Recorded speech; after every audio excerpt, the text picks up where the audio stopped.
House will come back to order. This House will come back to order. Mr. Clerk, ring the bell.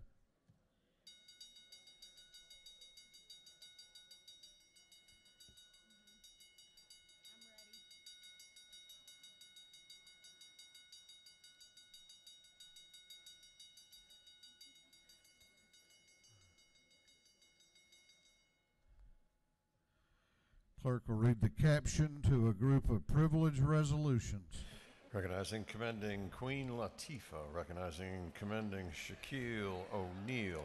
Recognizing and commending Talmadge Taz Smith Sr. Recognizing New Dakota Historic Site and urging members of the public to study the history that occurred there. Commending and congratulating Mrs. Alice Holloway on the remarkable occasion of her 100th birthday, honoring the life and memory of Steve Jones. Congratulating and commending the Richmond County Board of Education, commending Peter Liu, Darlington Schools 2018 Star Student, recognizing and commending the CEO Greg Davis on being named as a 2018 Georgia Association of Broadcasters Hall of Fame inductee, and for other purposes. That completes the reading of the privilege resolutions. Is there any objection to the adoption of the privilege resolutions? The chair hears none, and the resolutions are adopted. We are going back to the first supplemental calendar for today from the Rules Committee. Clerk will read the caption to Senate Bill 319.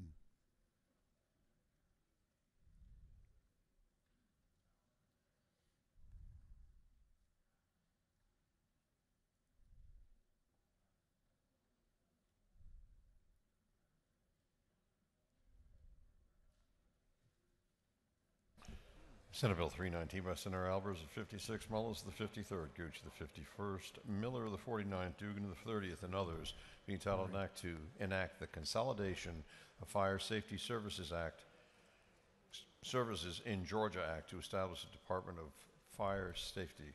This bill having been referred to the Committee on Insurance, that committee recommends that this bill do pass by committee substitute. Chair recognizes Representative Gravely to present the bill.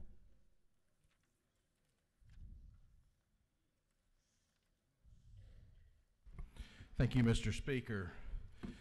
Friends, let me tell you what this bill is not. It is not this bill. 319, due to the wisdom of Chairman Smith and the Insurance Committee, it's a lot different there, is simply a bill that will move the fire marshal, the deputy fire marshal, and the arson division from the Department of Insurance, or the Insurance Commissioner's Office, to the Georgia Fire Standards and Training Division. This bill is not, or does not, create a new fire commissioner. This bill does not create a new Department of Fire Safety. This bill also does not remove the Fire Academy from GPSTC, the Georgia Public Safety Standards and Training Center. Again, this bill simply moves the fire marshal, the deputy fire marshal, and the arson division from the Office of the Insurance Commissioner to Georgia Standards and Training Council. It will also provide a more streamlined service for our fire industry. It will make sure that our Fire Academy, our standards and training, and now our fire marshal are housed in one division. That's all it does. We're not creating a new department. We're not creating a new office. We're simply moving one from here just down the road to here.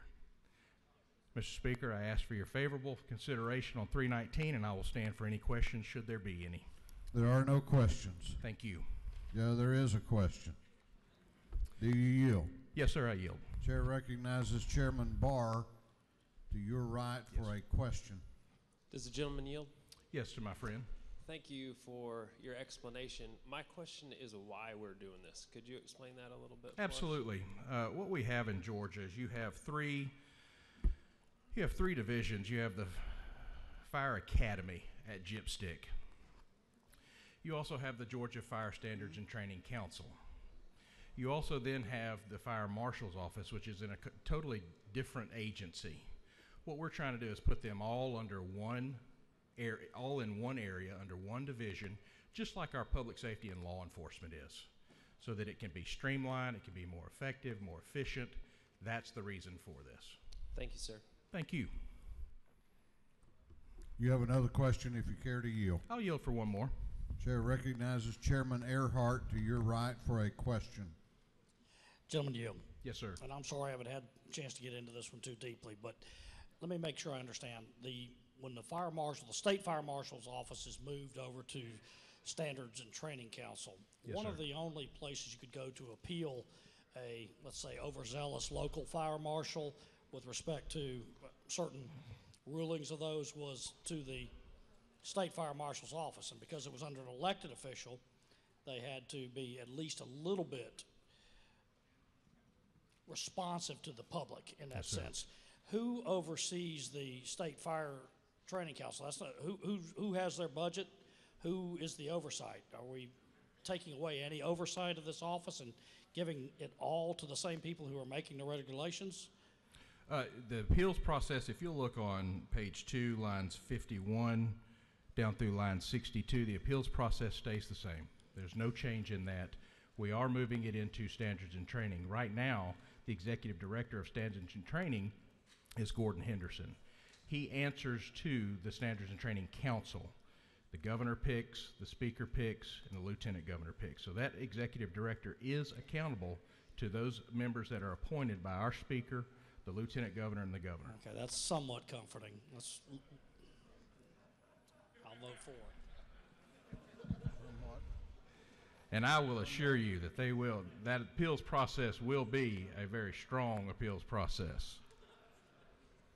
Mr. Speaker, I'll yield the well and You have no further questions. Thank you, Mr. Speaker. Is there any objection to the previous question being ordered? The chair hears none. The previous question is ordered. Is there any objection to adopting the committee substitute?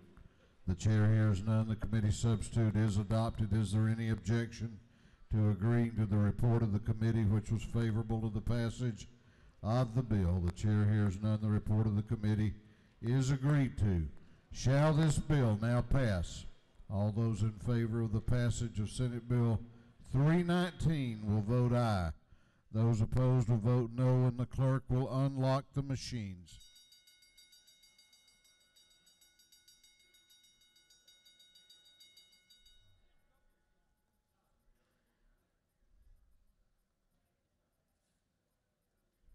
Have all members voted?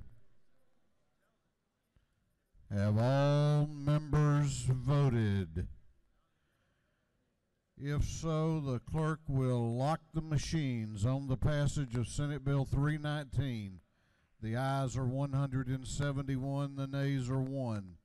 This bill, having received the requisite constitutional majority, is therefore passed. Clerk will read the caption to Senate Bill 154.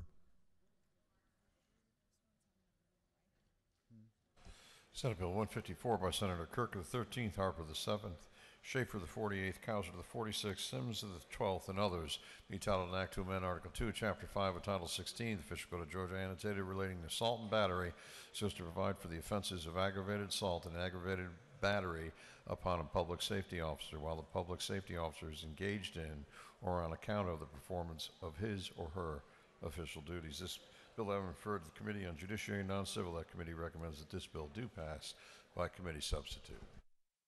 Chair recognizes Chairman Setzler to present the bill. Thank you, Mr. Speaker. Ladies and gentlemen of the House, I come before you today with Senate Bill 154. The subject matter of Senate Bill 154 doesn't match the title. This is actually a bill that's been worked on for going on 3 years in our Judiciary and Non-Civil Committee. Before I present the details, and I want to give you kind of a brief overview and then take some questions, I'd like to start by thanking some members of our body, in particular Representative Joyce Chandler. She is the sponsor of House Bill 32 from last session, worked on the subject matter, and put it before our Judiciary Non-Civil Committee in a way that we felt like we really needed to take action. But recognizing late last session the nature of these offenses were such we needed to take our time and get it just right with a very delicate balance. And it's with that I'd like to thank Representative Chandler, Representative Turner, Chairman Golick, and members of the Judiciary Non-Civil Committee for the care and time we've put in this very important subject matter. Senate Bill 154 that you have before you today deals with the very ugly topic of unlawful sexual contact between teachers and school district employees and employees of our juvenile justice and correction system and students. The issues that I have before you on your desk is just one example from today's Atlanta Journal-Constitution, highlighting a case that happened in Cobb County. But I want you to know that what's before you today is not in response to a specific case. It's said in the legal community that bad cases make bad law, and we don't want to just be in reactive mode in responding to this happening or that happening. Now, there'll be some members that come and speak in the well about some specific things that happen in their communities, but what I want to tell you is this is something we're trying to do proactively, but also in reaction to some specific circumstances that highlight to us our protection of children in our public schools as our laws are construed today are simply inadequate. Our current laws, and they date back a little further than this in time, but most specifically, this chamber in 2009 enacted an update to 16-6 5.1, which made it a felony for a teacher, or principal, or administrator to have sexual contact with a student over which they have clear disciplinary and supervisory authority. But in acting on this, what I will call an incomplete success of this General Assembly is what we put in law is that unless someone is demonstrated as having supervisory or disciplinary authority, which is direct responsibility for a student, if they fall outside of that definition, there is no criminal responsibility at all for having sexual contact or sexual intercourse with a student. So what that leaves us with is if a person is not a school teacher, or a person is not a principal, and or they're not directly responsible for a student under their charge, any other school district employee, it's not a crime for them to have sex with a student. And as we unpack this, and as Representative Chandler brought this before our committee in the last couple of years, she said, you know, we as a state have our students in our schools for which we provide a free and adequate public education, and those schools operate in what's called in loco parentis. They have parental responsibility for the 35 hours a week that kids are in our schools. And Representative Chandler, I think, very aptly asked the question, why should we allow any adult in our school system to take advantage of their access to kids to have sex with students? And it's on that premise this bill started to ask the question, if we're going to expand beyond just those teachers and principals that have direct authority over a student and broaden the law to make sure that other teachers that don't have direct responsibility for the student in the school or that are secretaries or paraprofessionals, none of these people are covered under our existing law. Representative Turner is going to speak later about a circumstance in his community where a paraprofessional that was in the classroom was able to get away with having sex with a student in the very same high school because they were a paraprofessional and not a teacher, and because they didn't have direct authority for a student, they were able to get away without any criminal responsibility for having a sexual relationship with a student. Zero responsibility whatsoever. It's completely decriminalized under our law. So what this bill does is it seeks to strike an important balance. As we broaden the law to apply to all employees and agents of our school system, we also create tiers of severity. Because the other issue in our law was that if the existing, and as it stands today as we sit here, any sexual contact between a teacher and a student is not only criminalized, it is a 1 to 25 felony with automatic sex offender registration. Now, I'm not suggesting that we in any way decriminalize these actions, but as we think about this, the difference between a teacher having an inappropriate relationship with a student that pats a student on the backside or is a touch versus sexual intercourse, how do we create a tier that's more consistent with our existing criminal code? And that's what this bill does.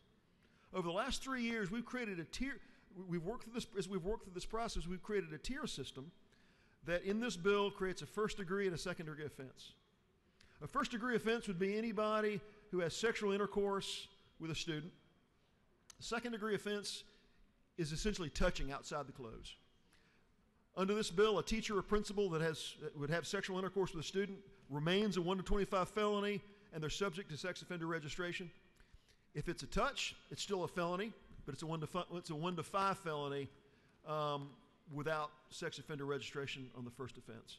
So we create this tiering effect in the way this bill handles our existing code.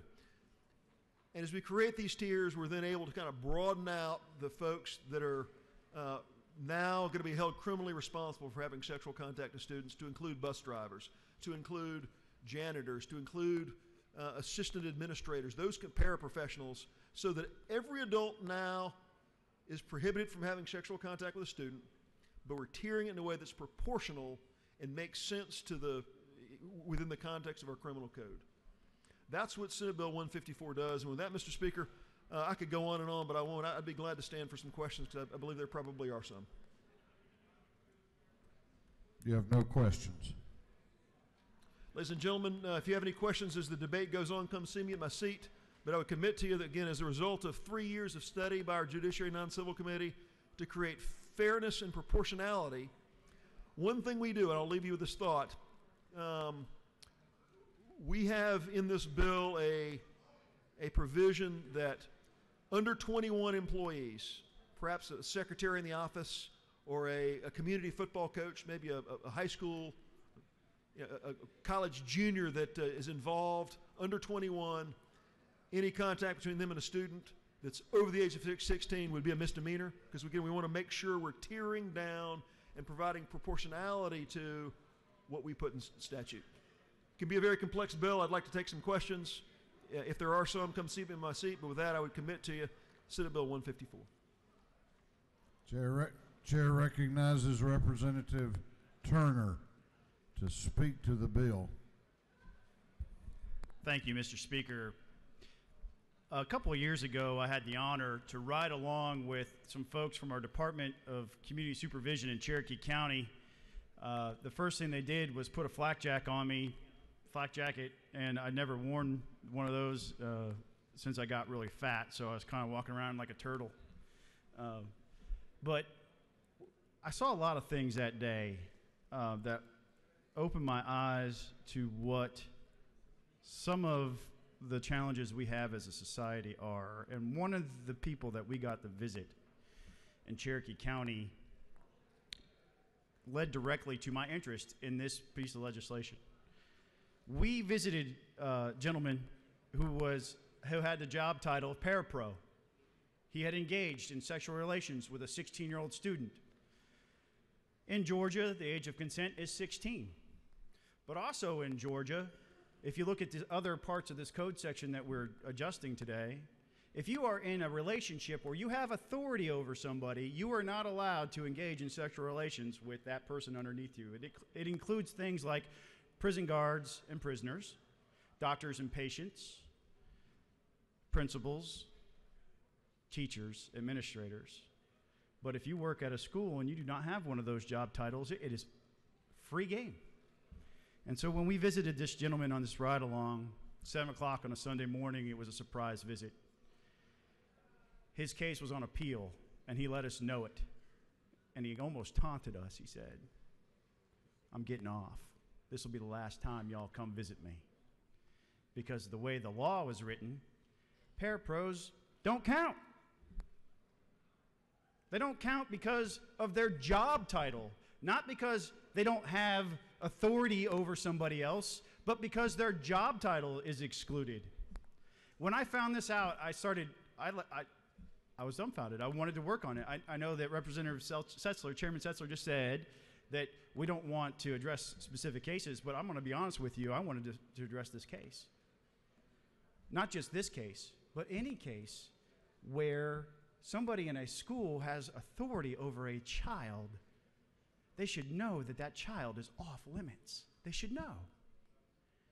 And so when I decided I want to work on this, Representative Chandler said, hey, I've been working on this for a year. Will you come join the team? And absolutely, I signed up. And if you want to see what a warrior for good looks like, it's right there, ladies and gentlemen. It's right there. Because for 3 years, she has put blood, sweat, and tears. And I've been right there beside her, frustrated as all heck that we couldn't get to something. And finally, we are here today. Is this bill everything that I would want it to be? No, it's not. But I think it's better than the status quo, because if you're a parapro, or it doesn't matter what your job title is anymore, you're going to face consequences. And that's better than what we have today. It's much better than what we have today.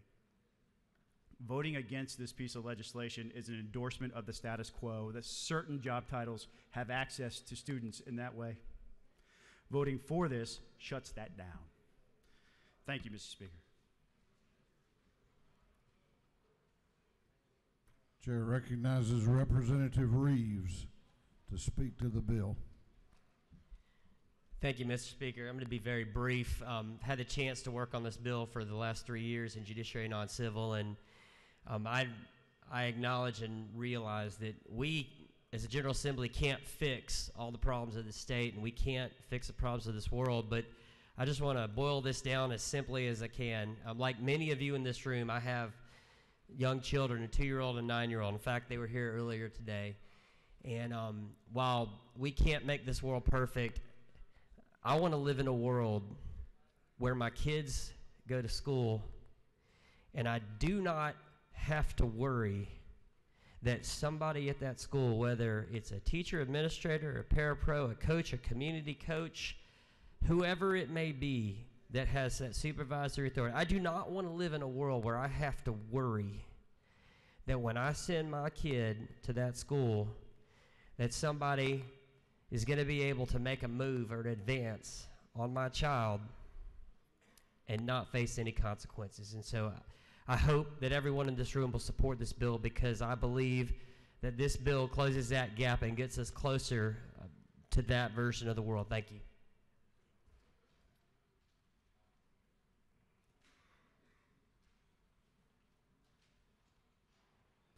Is there any objection to the previous question being ordered? The chair hears none. The previous question is ordered. Is there any objection to adopting the committee substitute? The chair hears none. The committee substitute is adopted. Is there any objection to agreeing to the report of the committee, which was favorable to the passage of the bill? The chair hears none. The report of the committee is agreed to. Shall this bill now pass? All those in favor of the passage of Senate Bill 154 will vote aye. Those opposed will vote no, and the clerk will unlock the machines.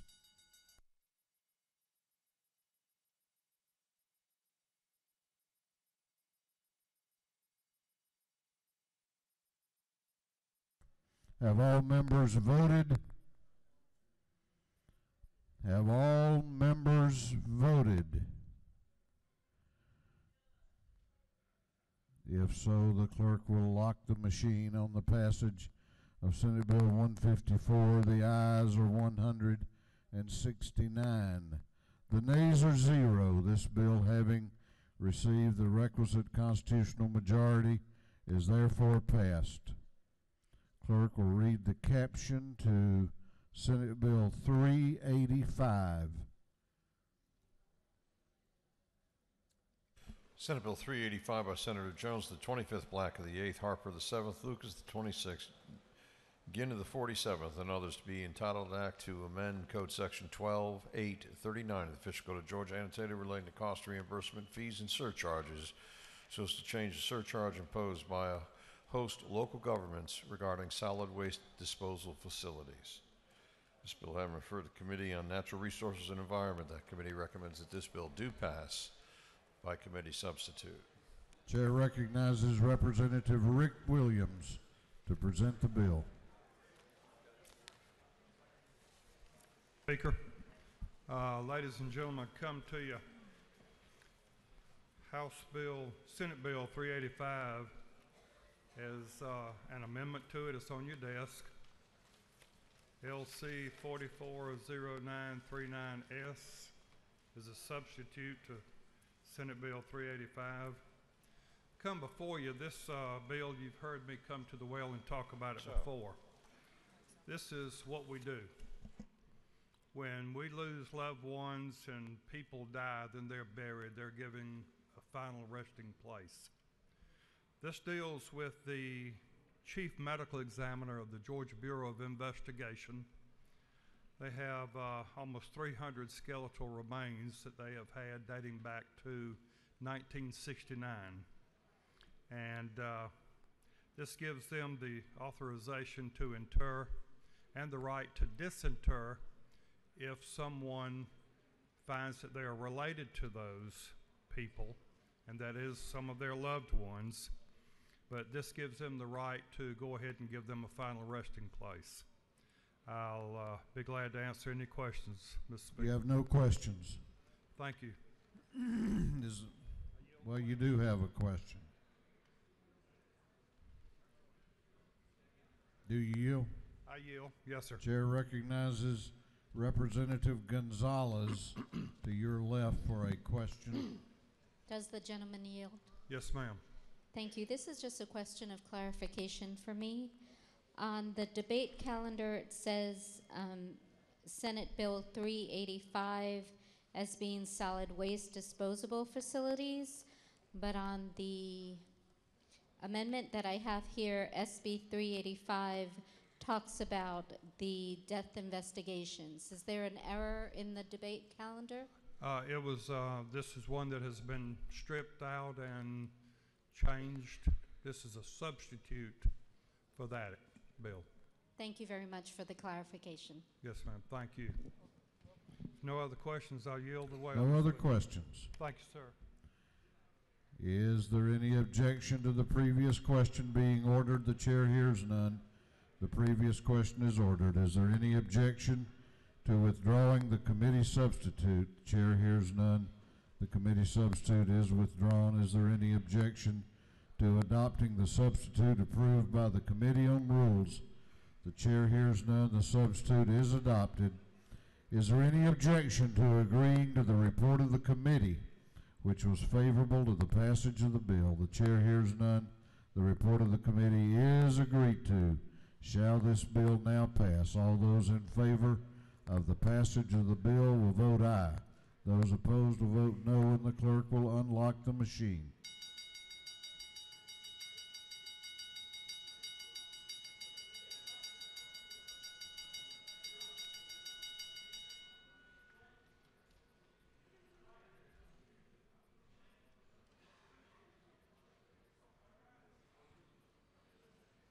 Have all members voted?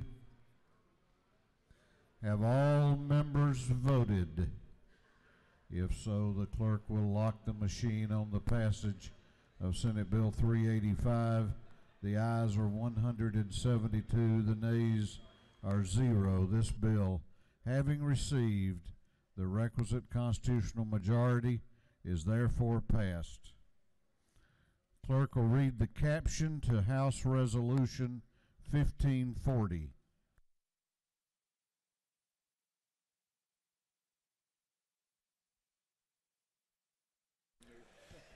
House Resolution 1540 by Representative Jones and 91st and others requesting the United States Congress take immediate and significant action to invest in the future of this great nation by funding infrastructure, construction, maintenance, and repair. This resolution having been referred to the Committee on Special Rules, that committee recommends this resolution be adopted. Chair recognizes Representative Vernon Jones to present the resolution. Thank you, Mr. Speaker and members of the House. I am still new at this game. Rookie mistake coming down before the Speaker introduces you. Mr. Speaker, I want to thank you and the members of this House who understand and appreciate the value of investing in our infrastructure, having to run a local government and investing in its infrastructure provides a quality of life.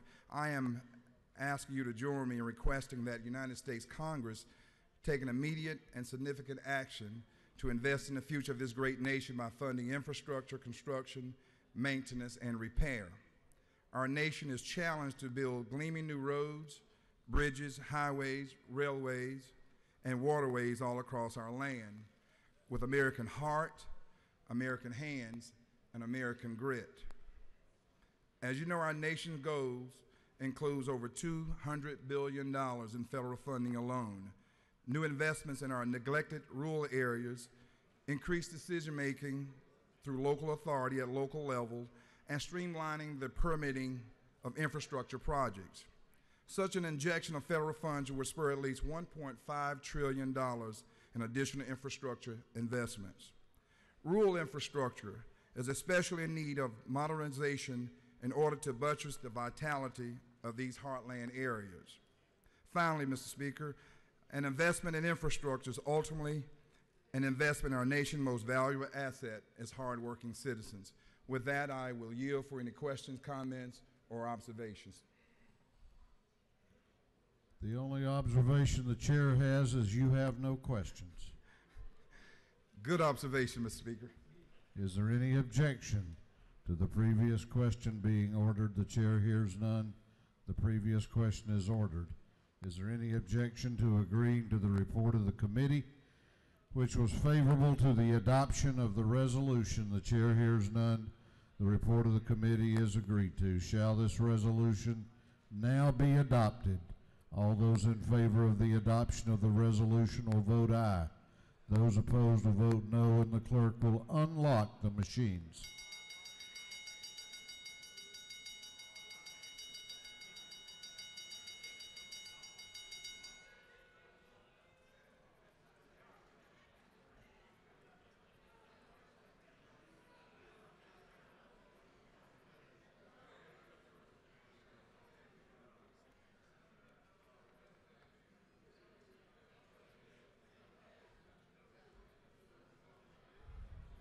Have all members voted? Have all members voted? If so, the clerk will lock the machine on the adoption of House Resolution 1540. The ayes are 167. The nays are 0. This resolution, having received the requisite constitutional majority, is therefore passed.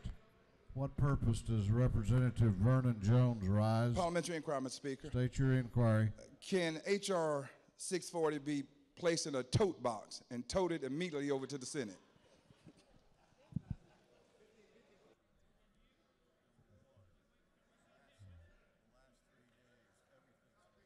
Yeah. That's a house. It's a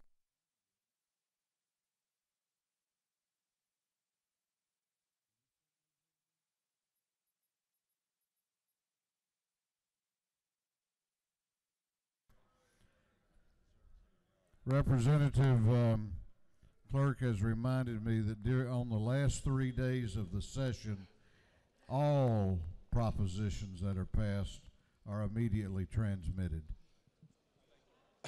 It was a joke. If you want to carry it over there, though, they may let you.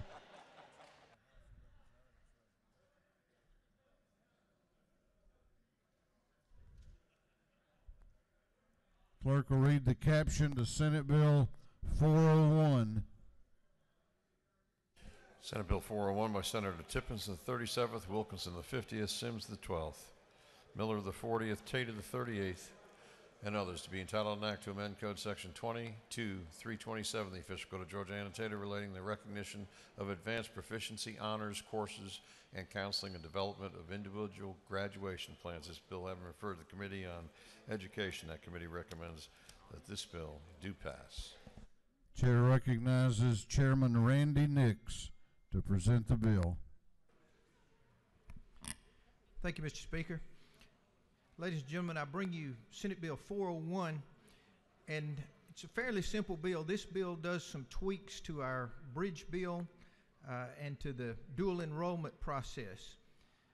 3 things that it does. First of all, it requires post-secondary institutions to submit enrollment and student data of students in dual enrollment courses to the Office of Student Achievement. Currently, they submit that to the Georgia Student Finance Commission.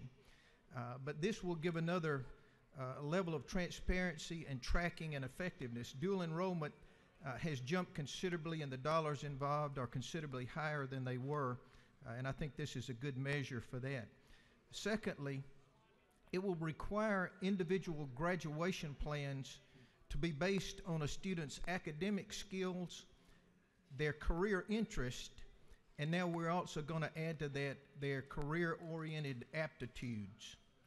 And thirdly, it calls for a review and report of a school counselor's role, their workload, their program service delivery, and their professional development. If you want to look quickly at the bill, Section 1, the change is at line 22. This sets up what the eligible post-secondary institutions have to do to participate in the program. They waive all mandatory and non-course related fees. They provide free books. They accept the amount paid by the commission as full payment. And then the fourth thing is where we do require them to begin to report the data to the Office of Student Achievement. And if you look over on line 26, then the Office of Student Achievement is to collect and monitor that data and make sure that what we're accomplishing what we want to. They will do an annual measurement and evaluation of the program. In Section 2, we talk about the counseling that the students get. They, in the 6th, 7th, and 8th grades, they are to be provided counseling, and that counseling now includes their career interest, but we're also going to add to that their career aptitudes. So their graduation plans that they will develop will be based on their academic skills, their career-oriented aptitudes, and their career interest as they consult with the counselors on that. And also their career interest will be taken into account when they're scheduling their courses for their 9th grade, their graduation plan. And then finally, starting on line 78, we had a study committee a couple of years ago that looked at our school counselors. And our school counselors are tasked to do many things. They do a lot of social work counseling. We're asking them to do more career counseling. That's something that I have been advocating for, that we need to get better career counseling for our students. And what this does, this asks the Department of Education to review the career counselors, each school counselor's role, look at their workload, look at what they're doing during the day, and how they deliver their programs in grades 6 through 12. They will report back on those findings, and it should give us an idea of what we need to do to help them better do their job so that they can help our students improve their success in their academic skills, their career-oriented aptitudes, and their career interest. Mr. Speaker, that is the bill. I think it's a good bill coming over from the Senate, and I'll be glad to answer any questions if there are any. You have a couple of questions. Do you yield? I will yield. Yes, sir. Chair recognizes Representative Stovall to your left for a question. Does the gentleman yield? Yes, ma'am. Is it not true that the state has paid for the youth science for every high school student, which will assess the student's career-oriented aptitude as stated into this particular bill? It is, and you're a step ahead of me. That is something that's already being done. That was a question I asked when this was presented. So this is not something that's not being done. It's just going to be taken more into the advisement phase, but you're correct on that. Thank you. Thank you. Good bill. Do you further yield? I'll take one more. Chair recognizes Representative Wilkerson to your left for a question. Thank you, Mr. Speaker. Does the gentleman yield? Yes, sir. I know we've spent a lot of time encouraging students to, decide what they want. I guess, is there any concern that 6th grade and looking at aptitude and where you should go is pushing in the direction that you may have some kids that may be late bloomers that get pushed down a path that may not be in their best interest only because they don't show a early rising? Because usually when a student starts school, a lot of it has to do with their parents. As they move on, they develop their own study habits, et cetera. Are we going to be pigeonholing students at an early age if we continue down this path of lower and lower grades? I would not agree at all with your idea of pigeonholing or pushing students. This is where they take a test to see what they are good at, where their interests lie, and just giving them some encouragement in ways they might better use that. They have a lot of opportunity to explore different opportunities, but this just helps them look at the things that they may be better at and give them some opportunities. That's why that's why I push so hard for the career counselor, because this is where that career counselor comes in so handy, helping those young people decide, which of these things should you be pursuing. Mr. Speaker, with that, I will yield the well and ask for your favorable consideration on Senate Bill 401. Gentleman has yielded the well. Is there any objection to the previous question being ordered? The chair hears none. The previous question is ordered. There are two amendments that are offered. Two amendments. The first amendment is AM 331792, the Fleming Amendment. The gentleman wish to speak to, Chair recognizes Representative Fleming to speak to his amendment. Thank you, Mr. Speaker. Ladies and gentlemen of the House, the amendment on the desk, which has my name on it, the chairman of the Higher Ed Committee, and Representative Rick Williams, is the same bill that you passed out of this House unanimously earlier this year. Is House Bill 392. It deals with Georgia Military College and our attempt to help them allow more kids to utilize their Move On When Ready program. Kids in dual enrollment getting college credit. The bill made it unanimously out of the House, made it out of the Senate committee in the form that you see it there now, but did not make it, unfortunately, out of Senate rules. So I would ask you, if you would, please approve, once again, the bill that you've already passed unanimously once. And, Mr. Speaker, I'd be happy to answer any questions regarding my amendment. You do have a question. Yes, sir. Chair recognizes Representative Williams to your left for a question. Thank you, Representative Fleming. Is it not true that Georgia Military College is a very important institution in Georgia? Absolutely, and that's why your name's on the amendment, because it's in your district. Thank you very much. Thank you, Representative. No further questions. Thank you, Mr. Speaker. All right, let's take this one. Is there any objection to adopting the Fleming Amendment? Is there objection? The chair hears none, and the amendment is adopted. The second amendment is AM 331787, the Cantrell Amendment. Chair recognizes Representative Cantrell to speak to his amendment. Thank you, Mr. Speaker. Ladies and gentlemen, I bring to you an amendment. This is actually House Bill 762. It was passed unanimously out of the House Education Committee. It did not make it out of rules.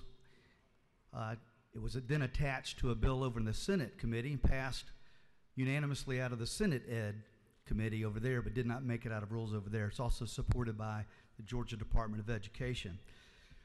Just to explain it to you real quick, in school we teach our kids to do what to do in case of a fire or tornado. If they're approached by a stranger, we perform drills, we perform role plays to better equip students to deal with these issues. We teach them how to say no to drugs. However, we are currently not required in any way to help our kids be prepared to address the issues of sexual abuse and assault. I'm confident that many of our school systems are already doing a great job with this, but I want to have the complete confidence that all of our schools are equipped to do so. Why is it so important? Because 1 in 4 girls and 1 in 6 boys, you've heard this statistic before, are sexually abused by the age of 18. They're sitting in our classrooms right now. Most parents and teachers warn their children and students about strangers, but the reality is that over 90% of the time, children are abused by someone they know and they trust. Most often a close relative, including parents, step-parents, siblings. So clearly this is the job of parents. Unfortunately, many parents are the abusers themselves, or they're too close to the situation to handle it honestly and correctly. Georgia's children need to know what to do if they're being abused. If they can't go to their parent, they're very likely to come to their teacher, and they need to know that that's an appropriate place to go. 31 other states in the U.S. have already passed very similar legislation, so I ask for your support. And Mr. Speaker, I'll stand for questions if there are any.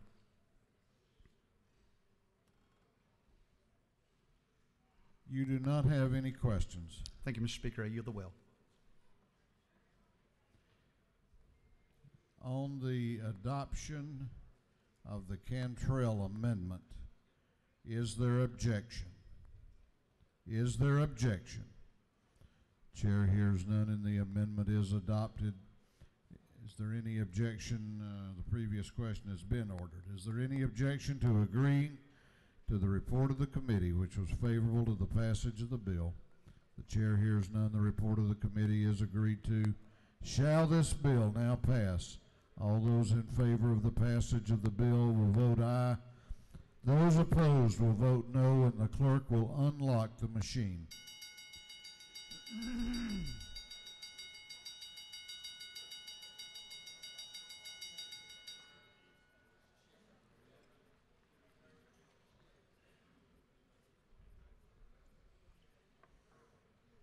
Have all members voted?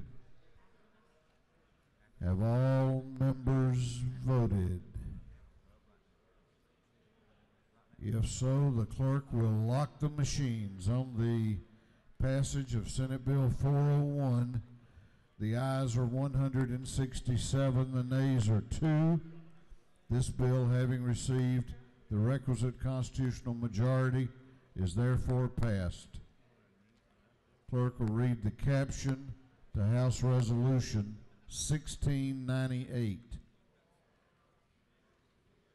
House Resolution 1698 by Representative Meadows, the fifth and others, urging the House Rural Development Council to investigate ways to streamline and make equitable the use of public right-of-ways so as to expedite the deployment of emerging communications technologies throughout the entire state. This bill having referred to the Committee on Rules, that committee recommends that this resolution be adopted. Chair recognizes Chairman Meadows to present the resolution. Thank you, Mr. Speaker. Ladies and gentlemen of the House, I bring an urging resolution. It's real simple. It urges the House Rural Development Council to continue to streamline and make use of the public right-of-ways. It's an effort to help in negotiations with small cell. If there's any questions, I'd be glad to answer. You have no questions. You do have a question. Okay. Yes, sir. Chair recognizes the Majority Caucus Whip, Representative Coomer, to your right for a question. Thank you, Mr. Speaker. Gentlemen, yield. Is this your first bill?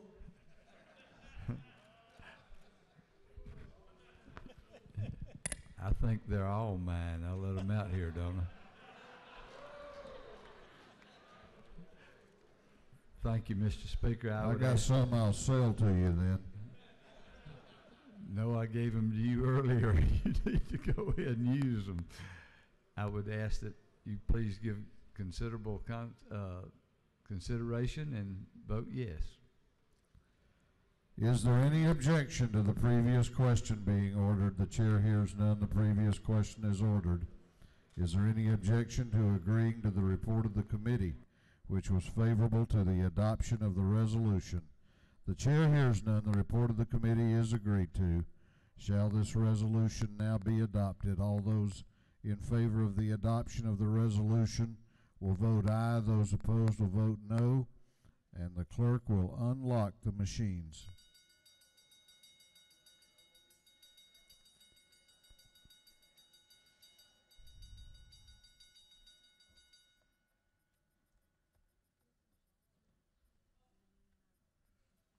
Have all members voted?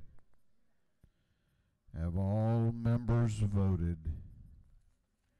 If so, the clerk will lock the machines on the adoption of House Resolution 1698. The ayes are 167. The nays are 1. This resolution, having received the requisite constitutional majority, is therefore adopted. Clerk will read the caption to Senate Bill 367. Senate Bill 367 by Senator Kirk of the 13th, Gooch of the 51st, Hill of the 4th, Wilkins of the 50th, Harper of the 7th, and others, to be entitled an act to amend Code Section 45-985, the Fiscal Code of Georgia annotated relating to payment of indemnification for death or disability, procedure for making payments, and appeal. This bill having referred to the Committee on Public Safety and Homeland Security. That committee recommends that this bill do pass by committee substitute. Chair recognizes Chairman Shaw to present the bill. Thank you, Mr. Speaker. Members, tonight I bring to you Senate Bill 367 with some new language that many times our veterans have an insurance product that they have purchased that is approved by the Department of Defense. And we all know that a lot of people, unfortunately, the only time they keep their insurance active is when it's coming out of their payroll on a payroll deduction basis, on a pre-tax basis.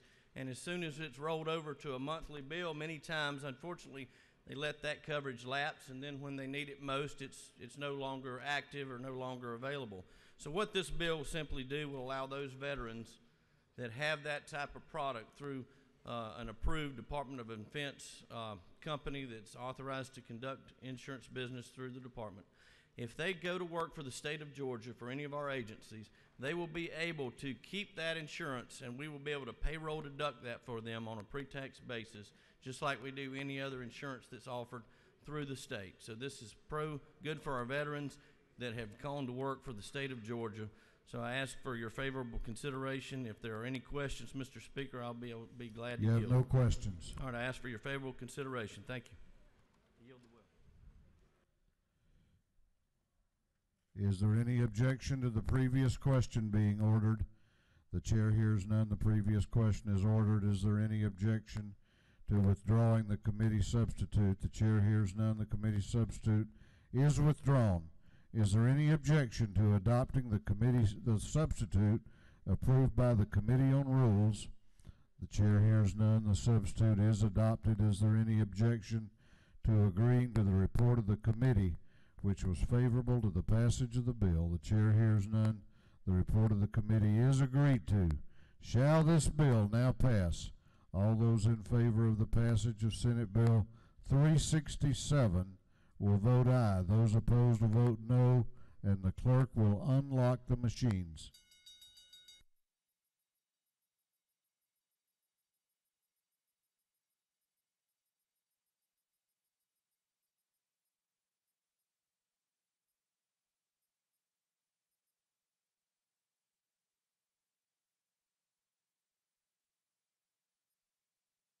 Have all members voted?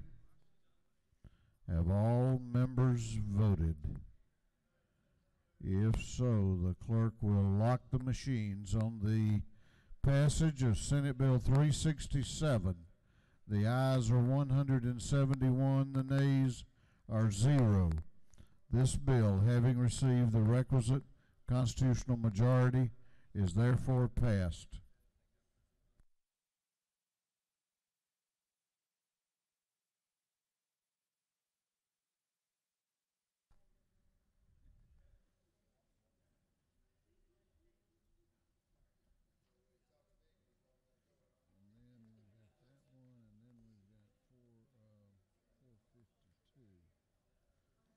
Clerk will read the caption to Senate Bill 263.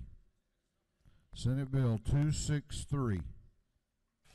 Senate Bill 263 by Senator Jeffries of the 17th, to be entitled an act to incorporate the City of Eagles Landing, to provide a charter for the City of Eagles Landing, and to provide for other matters relative to the foregoing. This bill having referred to the Committee on Intergovernmental Coordination, Local. The committee recommends that this bill do pass by committee substitute. Chair recognizes Representative Rutledge to present the bill. Thank you, Mr. Speaker. Ladies and gentlemen of the House, I present to you SB 263. Representative Bentley, this has nothing to do with funeral homes. And Representative Hawkins, this has nothing to do with low voltage, although I do miss that this year. But ladies and gentlemen, this has everything to do with allowing a group of citizens and voters, and most importantly taxpayers, the right to vote on how they wish to be governed by forming a new city of Eagles Landing. First, let me say that, in 6 years being here in this house, I don't come to this well very often. In fact, I haven't had a single constituent come to me over the 6 years and say, you know what, Dale, I need a legislative fix for this problem, until this time. But not only was it one person, it's 17,000 people that are looking for this. This General Assembly has established rules and procedures that govern this action. Every city in recent years have followed the same procedures. In fact, this session we've already passed legislation for Sharon Springs, Skidaway Island. The Eagles Landing Educational Research Committee has met every single requirement that both of these cities have met. I do want to take a few minutes just to clarify a few false claims that's been seems to muddy the water over this past few weeks. First, members of our delegation were not aware of this legislation. The fact is, the timeline on January 17th, our entire delegation received an email from the Committee of Eagles Landing announcing their official intent to form the city. On January 31st, we held a delegation meeting. All but 3 of our delegated members showed at the meeting. We elected officers, we adopted rules, and we discussed the legislation for Eagles Landing. February 2nd, 2017, this is a 2-year process. Eagles Landing sent a formal resolution to the delegation, to every member. And before any legislation was introduced, Eagles Landing Education Committee held a public forum, and every member of the House and Senate delegation was invited, and over 500 people attended that first forum. And even Senator Emanuel Jones spoke at that forum. Since that first meeting, there's held over 17 listen and learn forums throughout the community. And on February 27th, SB 263 was introduced in the Senate. March 28th, 2017, HB 639, the twin sister to this legislation, was introduced. So for anyone to claim that they were not aware of this legislation is simply false. The other, I don't represent Stockbridge, I live in McDonough.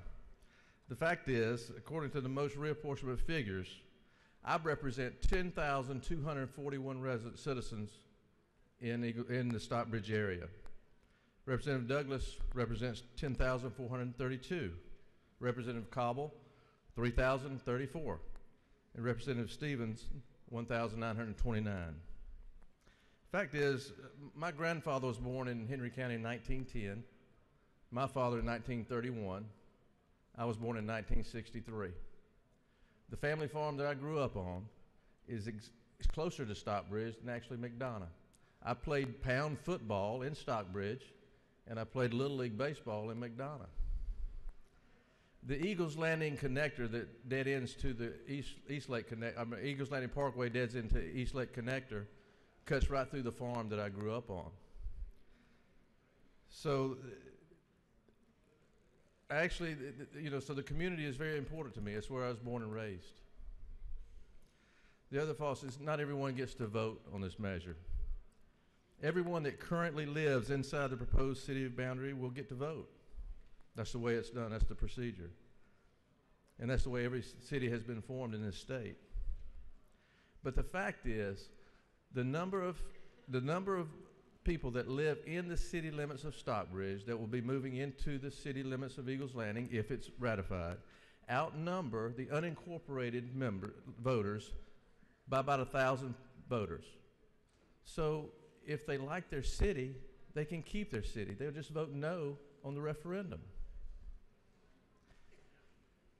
The other, by letting the people vote, we're going to be splitting up Stockbridge. I'd like for you to just take a look at the screen at the current map of City of Stockbridge.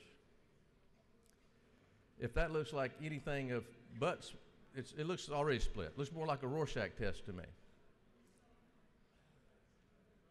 There's not much. I owned a trash company for 10 years in Henry County, and also the city of Stockbridge had their own internal trash company.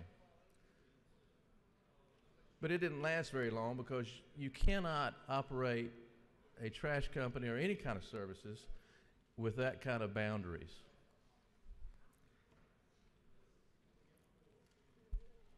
So I would like, if you would put up the proposed city of Eagles Landing with the new city, the city of Stockbridge with it proposed. Now, I think you can all tell that that is a pretty defined boundary. Not only can you provide a sanitation service, you could provide police protection, fire protection. You can deliver services to the cities in a much more effective and cost-effective manner. So in closing, this is not about what Representative Rutledge wants. It's not about what anybody in our delegation wants or anyone in this body wants.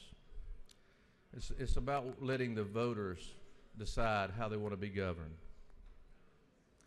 The Eagles Landing community leaders have followed our procedures and has met every requirement that we have directed. The only thing standing in their way is this General Assembly, a signature by our governor, and then this measure has been thoroughly vetted back in our community, and I'm asking for your favorable consideration for this measure. And Mr. Speaker, I'll yield for any questions or.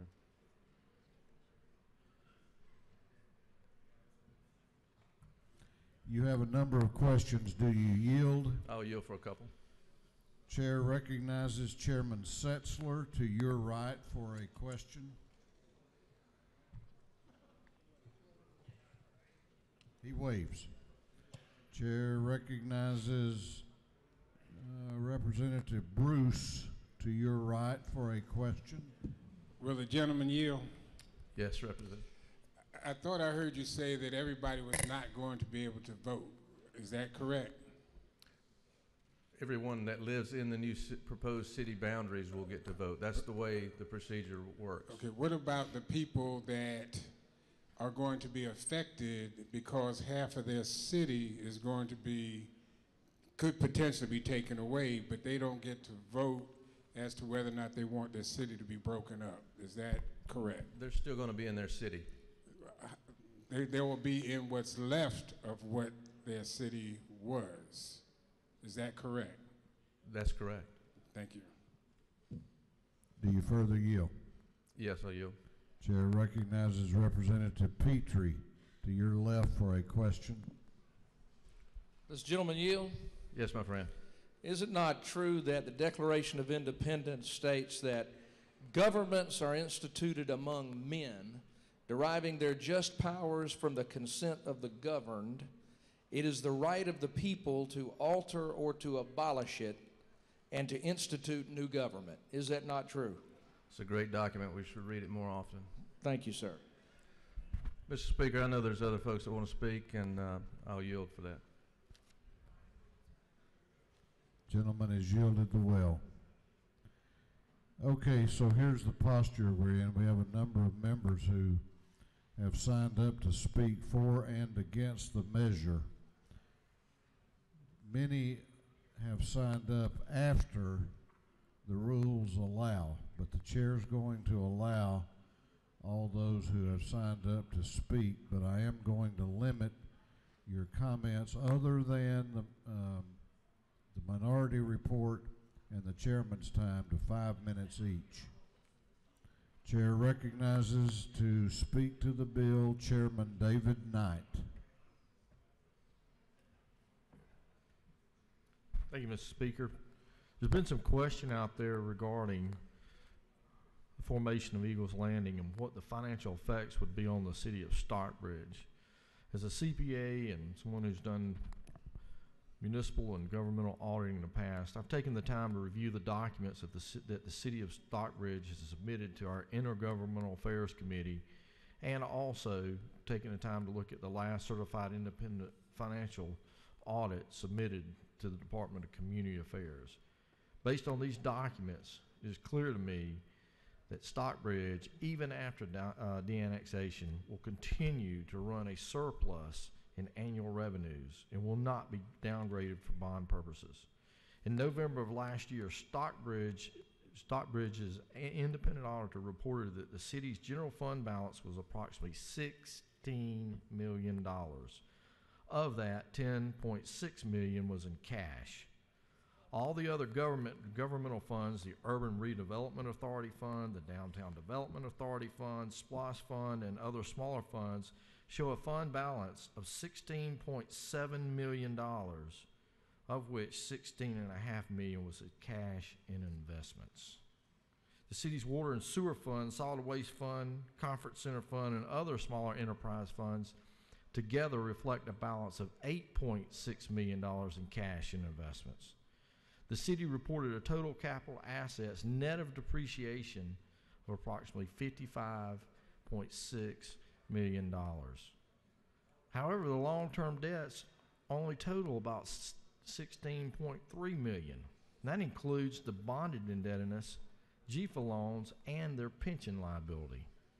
Thus, between its general fund balance and enterprise fund balance totaling about $24.6 million, the city could pay off all of its debts today and still have money in the bank. When you compare the city's present financial condition, and their auditor did that, to the other districts, schools, and counties that they audit, their auditor said that the city of Stockbridge stands tall as compared to other governments we currently serve. And as for regarding the bond rating, the city of Stockbridge has presented an opinion letter from an out-of-state financial advisor who has no licensed clients in Georgia. Second, his letter does not state that the de-annexation would adversely impact the state of Georgia or the city's bond rating. In fact, the author's letter doesn't even state it's even reviewed the city bonds. Why? Because if he had, he'd have to tell you those bonds are private bonds. They're not publicly traded, and thus the de-annexation would have no impact on the bond markets. Third, it's always been in law that Georgia General Assembly may de-annex areas from cities at any time, and the de-annexation is nothing new. What makes this de-annexation different is that the city of Stockbridge is presently flush with reserves that it could use to pay off all its bonded indebtedness today, and it would still be noted that the de-annexation occurs only if the city is formed.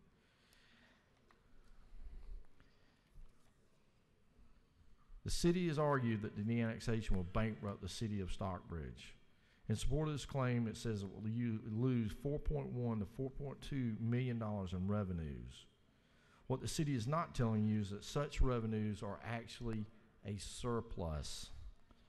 The city collected over $9.5 million in revenues in 2016. Its expenditures were $5.4 million, thus the difference of the $4.1 million surplus. Furthermore, the city has not been forthcoming with the reality that the de-annexation will reduce the service area and hence reduce the expenditures. The Carl Vinson Institute projected that the city will have a reduction in service costs ranging from $1.8 to $2.1 million. Thus, if the de-annexation occurs, the city's expenditures will be reduced from $5.4 million to about $3.3 to $3.6 million. And even if we assume that the city will lose $4.1 million in revenues, which is debatable, the city's revenues will still be about $5.4 million, and now that with the new expenditures, not more than $3.6 million, that leaves about a $1.8 million surplus, annual surplus. One last point to keep in mind. The city raised its $16 million surplus fund balance without levying property taxes. With that, Mr. Speaker, I think there's one last point I want to make. They've also not been forthcoming with the fact that if the annexation happens, they are going to pick up an additional approximately 1,200 acres of residential, commercial, and industrial property to which they will also get revenues from. Please put that in your equation when you hear that this will have a financial hardship on Stockbridge. Thank you.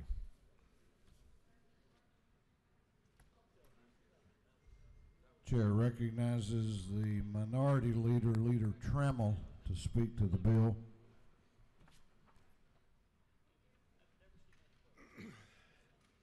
Thank you, Mr. Speaker. What in the world is a representative from Luthersville, Georgia, doing talking about a bill in Henry County?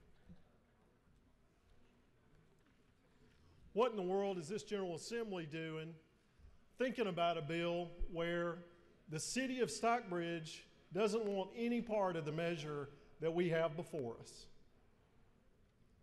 That's the reason that a representative from the big town of Luthersville, Georgia, population 800, is speaking on a measure that is far from anything that my local folks care about. Because the fact is, this bill is not just a local bill. This is a bill that has implications for every one of us in this General Assembly. Because if we can do what is proposed here in this city, it could happen to any member sitting in this body without your consent. The other reason I'm standing here is because I care about the Georgia Constitution. Article 7, Section 2, Paragraph 2 says that, except as otherwise provided in the Constitution, no property shall be exempted from ad valorem taxation unless the exemption is approved by 2/3 of the members elected to each branch of the General Assembly in a roll call vote. Why does this matter, and what does this have to do with this bill? When this bill was on the Senate side, it had a homestead exemption in it. It got a vote in the Senate. The Senate vote was 29 to 23. And if you put the pen to the paper, that's not 2/3. That bill failed according to the Georgia Constitution. And you know, we like to get behind the well sometimes and talk about how we are strict constructionists of the Constitution. Well, the strict constructionist interpretation of the Georgia Constitution is we shouldn't even be taking this measure up tonight. Because this bill failed on the Senate side. We're voting on a dead bill, inventing a new way for a bill to come to life on the 39th day. Let me tell you the third thing. We like to talk about our bond rating in Georgia. You know what bonds are all about? They're about the underwriting authority of the taxing authority. Whether we're talking about the state or whether we're talking about local jurisdictions. And what we're talking about doing tonight for the first time as a General Assembly is pulling the underwriting out from underneath one of our cities with respect to financial obligations they have. And I don't care who you are as an underwriter. If your taxing authority gets messed with and your ability to repay debt and financial obligation gets messed with, you care about that. In the legal parlance, we have a word for it, a series of words. It's called an event of default. That's what we're doing, triggering an event of default for the city of Stockbridge. And if you're a bond underwriter and you're looking at the state of Georgia and the way that you assess and rate our bond ratings, you're going to take a long look at this too. Because a body that would do this to a bond rating is a body that a bond underwriter is not going to be comfortable with when it goes and rates those bonds. So this has implications beyond that. And finally, I just want to talk about fundamental fairness. I want to get back to this notion about what is a representative from Luthersville doing talking about this bill. It's about fairness. If I closed my eyes and I told you this story and we took all of the city names out and we took all the parties that I just told you, that someone was going to take part of a city away to create a brand new city, and the city that was going to lose part of that city didn't want that done, and everybody couldn't vote for it, and that we could construct a magical construct where we would have a vote that triggered the de-annexation and annexation simultaneously if it was approved by a certain percentage of members in an existing city and approved by a majority in the new city, and that if that all happened, then we would annex new land in there. You would say, that sounds unfair. And you know what? It is. Mr. Speaker, I yield the well.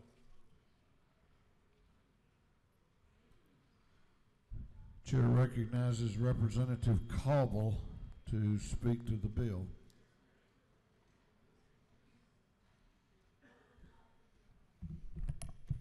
Thank you, Mr. Chairman, ladies and gentlemen of the House. I rise today in support of Senate Bill 263, specifically Section 7.13, to submit this act to the qualified voters of the proposed City of Eagles Landing for approval or rejection. I don't live in the area of the proposed City of Eagles Landing, but I do represent part of that city, proposed city, and I wouldn't presume to speak as to the opinion of each citizen against the City of Eagles Landing within my district, but I do strongly believe that the proposed act ought to be submitted to those that would be governed by the city for their review and their vote. The citizens that have submitted this proposed city have followed the laws prescribed, advertising their efforts, holding numerous educational forums, and I'm sure that effort will continue leading up to the referendum, both for those against the city and those for the city, as they discuss and debate the opportunities and the advantages and disadvantages that the proposed city might bring to the area. That's an issue I don't expect this body to resolve tonight. I'm not asking so much for you to join me in support of the City of Eagles Landing, and certainly not against any other city, but I am asking for your support of the right of the people to determine what's in their best interest and how they will be governed. And to that end, I would ask for your favorable consideration of Senate Bill 263. Mr. Chair, I yield the well. Chair recognizes Chairman Willard to speak to the bill.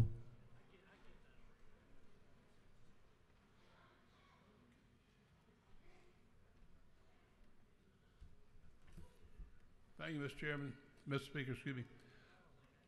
I rise because I am concerned of where we're going with this type of policy. I don't know, maybe 5 people in the whole city of Stockbridge. 2 of them, I think, are 2 good friends of mine, Representative Rutledge, and certainly my dear, dear friend, Andy Welch, who's home suffering with his family right now. And I'm sorry I take the position I am, but I have to recognize that the people who live in that area that is now part of Stockbridge, they're going to vote, but their vote is going to be a cumulative into the total vote of what's being voted for the city of Eagles Landing. Now, I'm for cities. My goodness, I started the first one 12 years ago with Sandy Springs, and I'm for the people of Eagles Landing having a voice of that unincorporated area to become a city. But the problem you're doing is this. You're telling the people who now live in that area of Stockbridge, even if they all voted 100%, to not have their joining the Eagle Landing, if enough people in the Eagles Landing area and the rest of that area vote to say you are going to come whether you want to or not, that's what will happen. And that's the problem with what we're doing. We don't have anything in our law right now that deals with what we call de-annexation of a city area. This body is the only one that can do that. But we don't give the people in that local area the chance to make a decision about de-annexation and joining of the city on their own. So my difficult issue is with the fact that we don't give a separate vote, first of all, to the people in that area to make a decision. I don't want to be in Stockbridge anymore. I want to go to another city. Their vote is cumulative with the other people who are now unincorporated who want to become a part of the city. And so I'm just saying from a policy standpoint, is this the road we want to travel down? Because as Mr. Trammell mentioned, it could happen again. It could happen to some other city that you now represent when there's a different form of control in the House, maybe. And it's not a Democrat or Republican issue, in my mind. It's not. It's an issue of the people and what is the appropriate policy for this body to adopt in the circumstance that we're describing in this bill. And I want the people in Eagles Landing, that are unincorporated area, to have their city. If the people in that Stockbridge area want to come out and be a part of it, let them vote on that part of it and be de-annexed and then join it. But don't put them in with the full vote of what you're doing for the formation of the city of Eagles Landing. And yes, there's going to be a financial impact. The figures I've seen, they're losing 40% of their tax base. Now, you take your own household and you take away 40% of your income, it's going to have an impact. You may have savings, but your savings is going to go out the window trying to keep up with your bills that you're trying to pay, and that's a long-term debt that they have. They do have long-term debt. There's nothing in the legislation that we're getting ready to adopt that addresses that issue for what has been an existing city. And I've seen the literature put on this desk about all the difficulties they have down there with the people they've had elected and so forth. That's a problem for them. I think most cities from time to time go through some issues like that. So I want to get up to speak from a policy standpoint. I've got to stop and address what is the appropriate thing for us to do, not only for today, but for all the future when this type of situation comes up as a question. And I'm going to be voting against it. Thank you, Mr. Speaker. Chair recognizes Representative Stevenson to speak to the bill.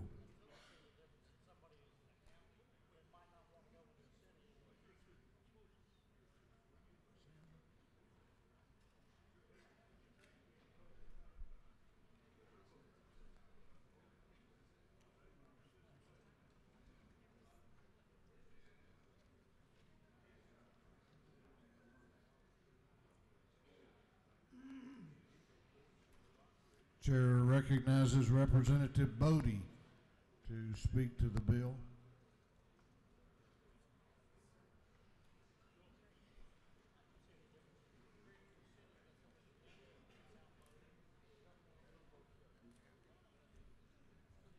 Thank you, Mr. Speaker. I rise in complete opposition to this bill.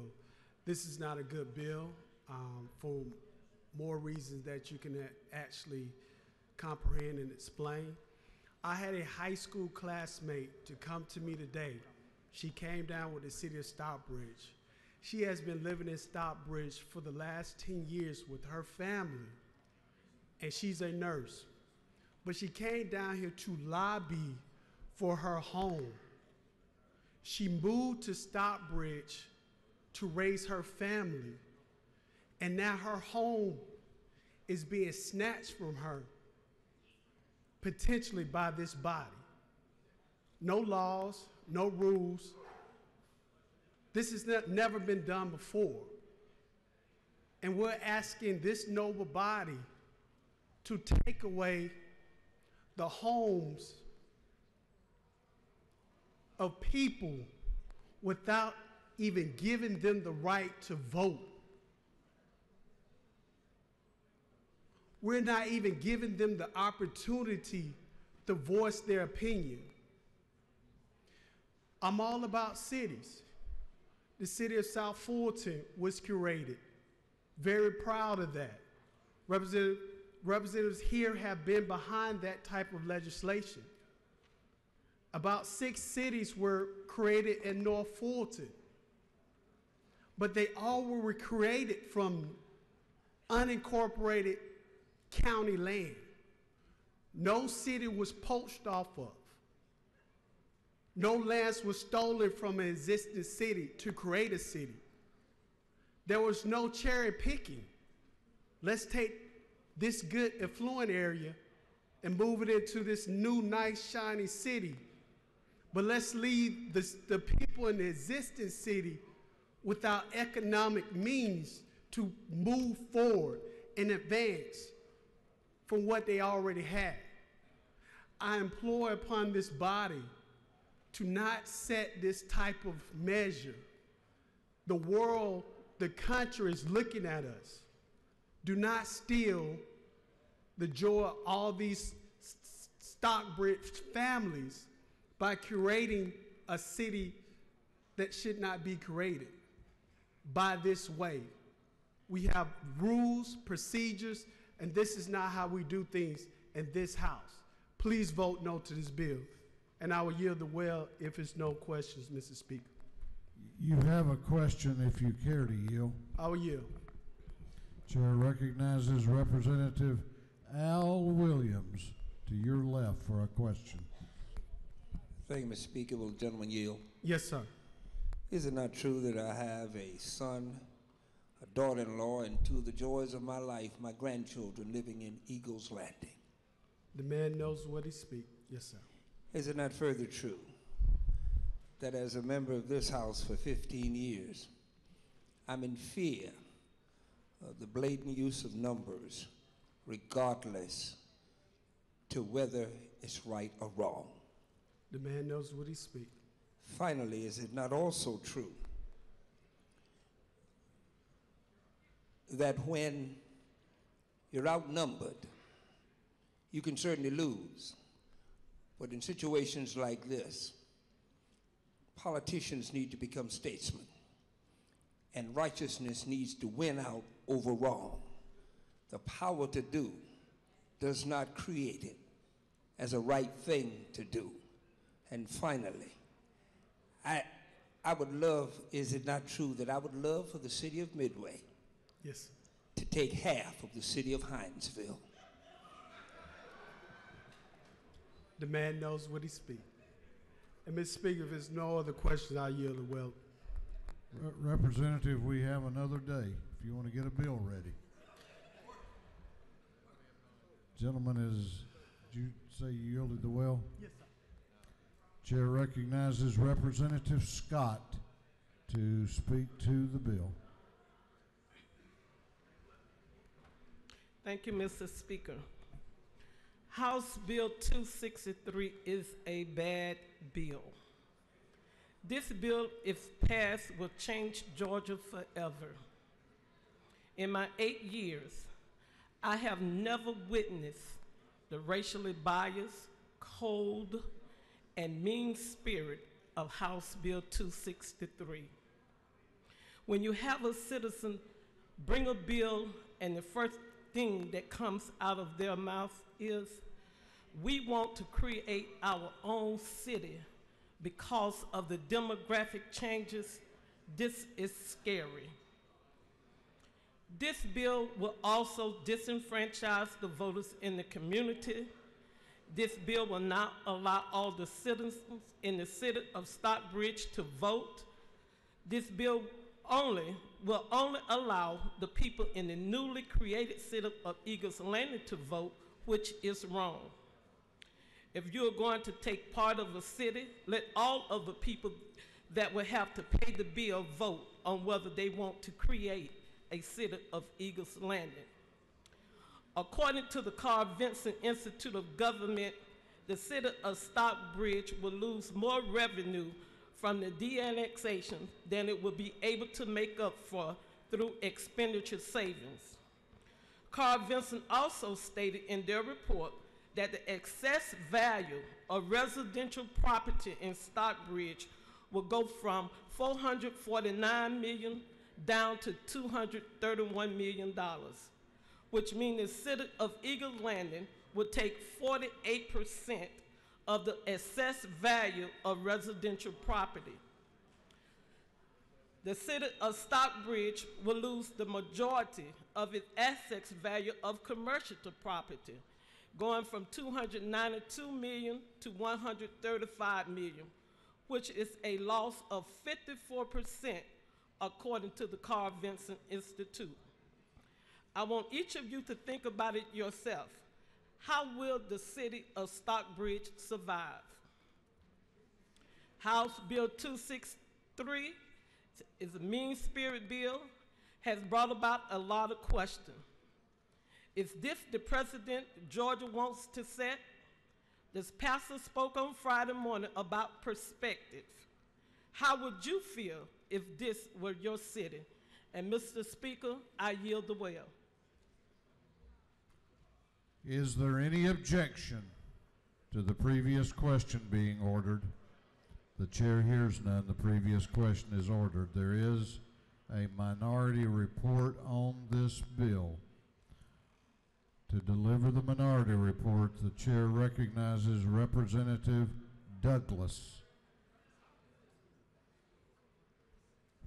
Recognize Representative Stevenson. Thank you, Mr. Speaker. And to my colleagues, First of all, we started today off talking about free speech. That's not the name of a bill. That's not talking about who's doing what. It talks about people who have the right to have the freedom of speech. In this case, I'm speaking in opposition of the city of Eagles Landing. I represent part of Henry County, and I know that the people who reside in Stockbridge has a right to speak on how they feel. You cannot go into a person's area, de-annex, and say that they can then vote for a city after you have taken their land. They have a right to speak as to whether or not they want to be a part of a city before you take their land. There was no question asked whether or not de-annexation was wanted or even if it should be done. That, in terms of disallowing citizens to speak, is how we started the day. That is how we look at our children and teaching them what's right and what's wrong. It is wrong to not allow people to speak for what is right. It is wrong for us to talk because we don't want to listen to the truth of what we're talking about here tonight. It is wrong because we think it's not a big issue or a policy, as our chairman said, in regards to how people make decisions on who's right and who's wrong. This is not a right or a wrong. This is how human rights are developed. It is not right to think that the Constitution doesn't apply to this case when we started today talking about it. So let's move on and say that it's not just the part that we have nothing to do with the freedom of speech. Let's look at what this bill really says. If anyone would read it, it gives the right to condemnation in or outside the city limits. If we talk about somewhat how we have jail sentences, it pretty much goes backwards on lines 98 through 104. Why in 2018 would we be talking about working camps, sentencing in a method that we haven't done in well over 85, 90 years? Why would we have that as a part of a charter when we know that that is not how people look at it any longer? How could we talk about public improvement? And let's say I'm not a CPA, but I have enough intellect to know that if I have a bond and if you're going to take the monies that's left is going to be insufficient for the people who remain in Stockbridge to pay. Who would think that would be correct? Who would think that because someone drops a bill in the Senate in February of 2017, and most of those of us that really care about our constituents did not know that the bill had been dropped. Additionally, most of us, if we were sitting in that seat listening to someone talking about free speech, the ability to talk about what is happening and why it's happening, we would know that once you take land and then you say a person can vote to be in the city or not, and that is supposed to be constitutional after you have already violated their due process and their rights, that is wrong. I think that the 180 colleagues that are here, we know better. We must do better, and this is not the way we do it. as we review all these documents and when we think about whether or not at 10:15 that this bill, Senate Bill 263, should even be considered something that we would push to say this city should be granted. And we've been in many of cities talking about things like this. But this isn't through creation of just a city, it's the taking of land from an entire city to then ask them, do they want to be a part of a city where you know they're not going to even have the bond left. So in closing, I would ask you to not just think about what we're saying, but to read what we're saying. And I know you know the Constitution, and I know because I heard the quotation about men having land and how men can build. This time, men and women must think of what's right and how to do it correct in the areas that we must look toward. So, Mr. Speaker, I yield the well unless there are any questions. There are no questions. There is a question. Does the lady yield? Yes. Chair recognizes Representative Cannon to your left for a question. Do you yield? Yes. Is it not true that with this measure we would be taking away the free speech of those who are currently residents in the state of Georgia? That is what I said. That's what I know this to be doing.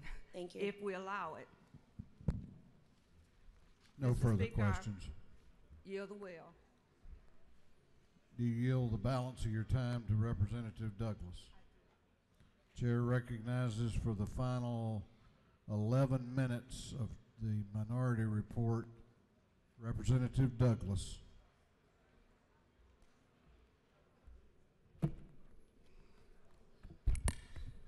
Thank you, Mr. Speaker. My colleagues, I stand here today to bring you some facts. I can talk about this bill all day long, as my colleagues have said, but I just want to bring you a few facts about the whole situation. And my grandmother told me years ago, sometimes we have to go back in order to go forward. So let me go back a little bit. Stockbridge was already a city, okay? This Stockbridge will be 100 years old in 2 years. And so when the city of Eagles Landing was being created, okay, they came in and had 5 years to incorporate on their own, okay? They did not incorporate on their own. And so we're gonna move to the next slide. Henry County was a dry county, okay? So they wanted a liquor license once they got their big clubhouse built. So they de-annexed in to the city of Stockbridge. And so here they come trying to take the city of Stockbridge from somebody who's helped them get everything that they have at this present time. That's a shame, guys. We sit here and listen on Friday to the minister that morning, and he was very telling about how we are. We had a good time, we laughed, we joked, but guess what? He was telling the truth. We're divided in every way. We're divided, but we don't want to say it. And from the own mouth of one of their representatives in committee, the reason they want this is because the demographics have changed. We know what that means, right? We are legislators, right? When they said the demographics have changed, they said they don't want to be around any Asian, Mexican, and black folks. I'm dropping it on the table today because I'm appalled that my colleagues wouldn't come to me and ask me and work something out before this bill came forward. And I've worked with them for the past 6 years in this chamber, and we have never had a disagreement like this. But let me ask you the question. Can you put this up on the screen, number one? If we want to go back, I want you to check this out. This was what's in the paper. One on the left, that is the one with the homestead exemption in it. There is no mention of a homestead exemption in the paper that they have to do before they submit these bills. The one on the right is the de-annexation. The one on the left is the homestead exemption. Do you see anything in this publication about any of that?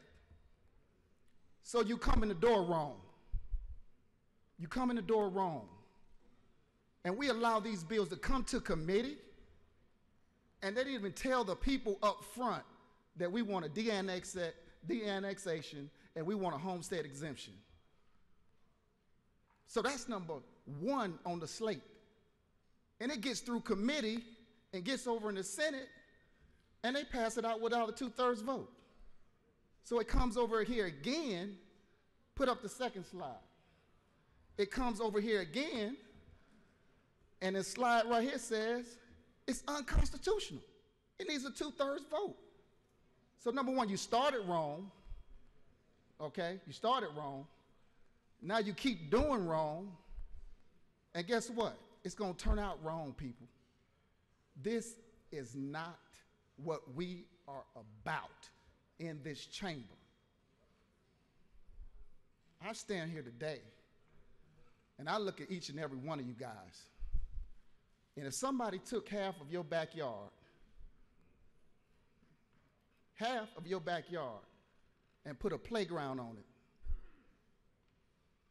and expect you to like it, without even coming and ask, is it okay to take your backyard? I just want to say a few more other facts, and I'm going to sit my butt down because my time is going to run out. But this is the birthplace of Daddy King, Stockbridge. This is number 4, the birthplace of Daddy King, Martin Luther King Jr.'s dad. This is his hometown. And we're on the pivotal of the new 50-year anniversary of Martin Luther King Jr. And they want to break up his hometown, his dad's hometown. I know you got a lot of information on your desk this week, and my grandmother also said this: if you got to keep putting down information to tell about something, normally it ain't true, okay? And the author of all of this on your desk, my colleagues, they didn't tell you the last 4 mayors was from Eagles Landing. This is the first time that a mayor was not elected from Eagles Landing. All right? So all the chaos and all the stuff you've seen on your desk is from Eagles Landing, guys. And we want to promote that in this chamber. We want to promote that in this chamber. I have a book here. I have over 10,000 petitions. I have 5 other books right outside. 10,000 petitions saying that they don't want this in the city of Stockbridge. I'm talking about facts. I'm not talking about something that somebody said. And I also want to point out in this folder, I have over 125 resolutions right here from other cities throughout the state, your cities, saying that they are standing with us and they do not want this. Even my colleagues that represent different counties that signed this bill, I have resolutions from their counties that they represent that's not Henry County that said they don't want this. And then they sign the bill and not tell the people back home, hey, I signed the bill. Defrauding the people. So is that what we're about in this chamber? If that's what we're about, I need to go home. I don't need to be a part of this.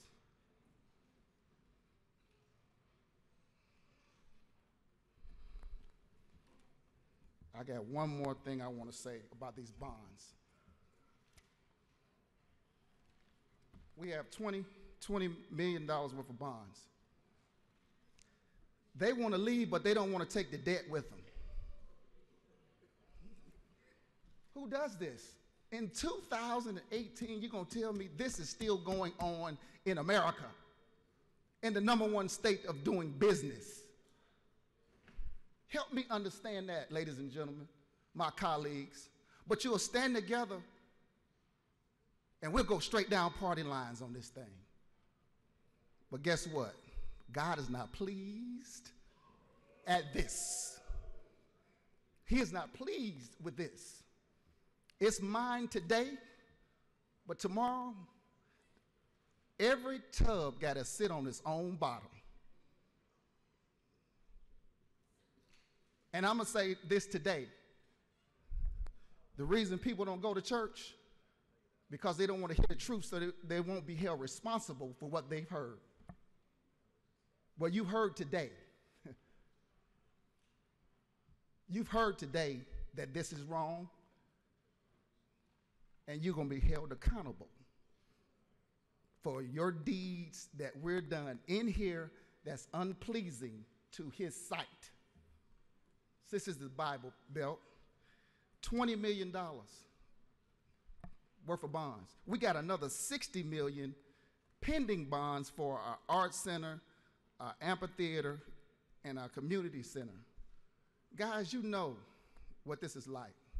I'm a small business owner, and this is how I said it in committee, and I'm gonna sit down. I'm a small business owner. If you take half of my revenue, what I made out of my business from a year ago, I'll be out of business. And I'm gonna leave you with this saying. I'm gonna leave you with this saying. I want you to understand this. I just bought a house. I have a fenced-in backyard.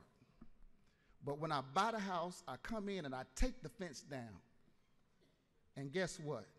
I'm out in the backyard grilling, and 2 big fat pit bulls or German shepherds run over and try to bite me, and I run in the house. The moral of that story is, if you don't know why the fence was up in the first place, don't take it down.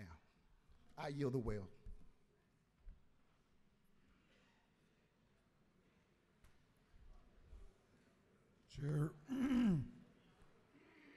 Chair recognizes Chairman Reinders for the chairman's time.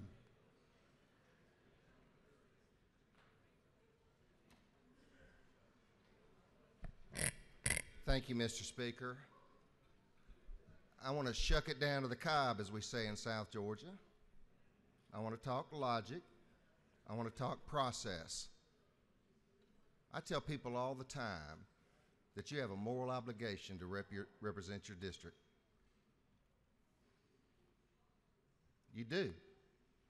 I'm not, the governor doesn't elect me, the speaker doesn't, lieutenant governor, I got to vote my district. And sometimes in these tough situations, the best thing about it is I get to engage with people like Demetrius.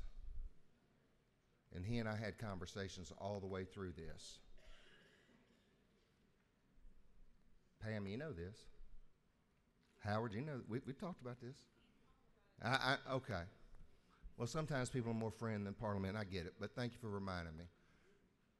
And I said, Demetrius, you've got to do what you think is in the best interest of your district. Representative Douglas, you fight because that's why you're here. And I admire he did it with the professionalism that he should.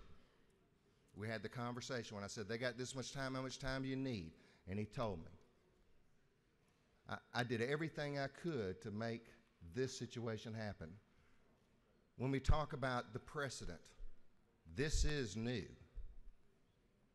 And I've had discussions with the Municipal Association and the Association of County Commissioners to make sure that we put the guidelines in place to ensure fairness.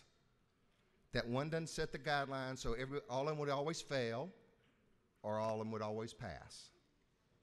That there's fairness in this. Sandy Springs was held captive for how long? How many decades? No one's answered the question, well, why do the people even want to vote to be able to leave? I want you to know that in governmental affairs, every member of that committee knows that. We never make a decision on whether a city is a good city or a bad city. We don't tell them which service they have to have. We don't do that. We don't pick winners and losers because we can't be experts. None of you can be experts on the 539-something cities that we have and what services must be offered. We try to make it as transparent as possible and let the people back home make the decision, knowing that some people are going to tell them their taxes are going up $1 million a year, while others are going to promise them pie in the sky. But that's not our decision to make. That's the community's decision to make. Some of the problems we're having, y'all, listen, and it's true, to make the argument that the rest of Stockbridge can't vote for these people to leave, the honesty is that these people didn't get to have the vote of the rest of the county when they were annexed in. Nobody brought that argument up then. See, people only want to be annexed or de-annexed if they win from it or they lose from it according to their perspective. But we can't decide winners and losers. We want the rest of the city to be able to vote so we can dictate to them. But if we want to take them or let them vote, we don't want the rest of the county to be able to vote to see if they can join. That's hypocrisy. Demetrius Douglas, Representative Douglas, and I have talked about that and says, you know what, we need to come up with some kind of legislation so people can actually have a fair and honest way of doing that. But they met the process. The argument is, and listen, are you at all suggesting that people should be held against their will? Is that what we're saying in the state? You can de-annex tomorrow in any city, and you know it, and that's the law. And what you're saying is, no, we want to come in and take your commercial property, take your this, take your that. We want to do everything we can, and if you want to leave, we want the rest of us to tell you no because you're a revenue stream to us. That's not fairness. The law says you can de-annex out of a city tomorrow. These people, what they're doing is saying we want the opportunity to de-annex and then make the decision to say, do we want to join? If it was 6 months apart, there would be an unincorporated area and be like any other city we've done. It just happens on the same ballot. I have so much respect for the defense of someone trying to protect their district. But to give the impression that we should be able to hold people against their will and that you can't de-annex when you want to isn't the process, and we all know it. I get so excited sometimes when a few people go to the well. And that number grew to 2 today with John Pizzo. I guess I'm not supposed to mention it, but I really did like it. But every time Representative Al Williams comes to the well, I just light up like a Christmas tree because he does such a good job. And the other day he does. I mean, I'm just mesmerized, just the mere presence. But the truth of the matter is, the other day he talked about respect the process. Respect the process. That was his exact words. And the process is people can de-annex in this state. And the process is then they can choose if they want to be incorporated. So you're right. Respect the process. Mr. Speaker, I yield the remaining part of my time to the author of the bill and Representative Fleming. Thank you. Chair recognizes Representative Fleming for the balance of the chairman's time. Thank you, Mr. Speaker. I had no intent, ladies and gentlemen, to come speak on this bill, although I sat through several hours of testimony and debate on it in the Government Affairs Committee where I serve as Vice Chairman. I'm only here because my friend Andy Welch can't be here. His father, as you all know, was killed in a tragic accident just a few days ago. Buddy Welch was one of the finest lawyers that I've ever known. I just had dinner with him just a few weeks ago. He showed me the picture of Andy's oldest son that he had taken rabbit hunting and gotten his first rabbit. I can't leave this well without saying something positive about that man. He positively influenced so many lives. And I want to go ahead and apologize to Andy because I can't do as good a job as he would have done explaining and giving answers to all the false things that have been raised tonight about what you've heard and about this potential vote to allow a new city, but I'll do my best. First of all, this argument about this being a dead bill. Ladies and gentlemen, if it were a dead bill, the Speaker would not allow it to come to this floor. The courts have said that they defer to us to decide when a bill should be here and when it should not. And when we send it to them, they can decide on the constitutionality of it. But I tell you right now, this bill is constitutional, and the arguments that were made that it is not are false, and you have been attempted to be misled. Also, this idea about there being a problem with the bonds. Now, this is one area of the law I do understand. This is the kind of work that I do. I made it my point to talk to some of the finest bond lawyers in this state, lawyers that sell bonds for you and I when we pass them on the floor of this House.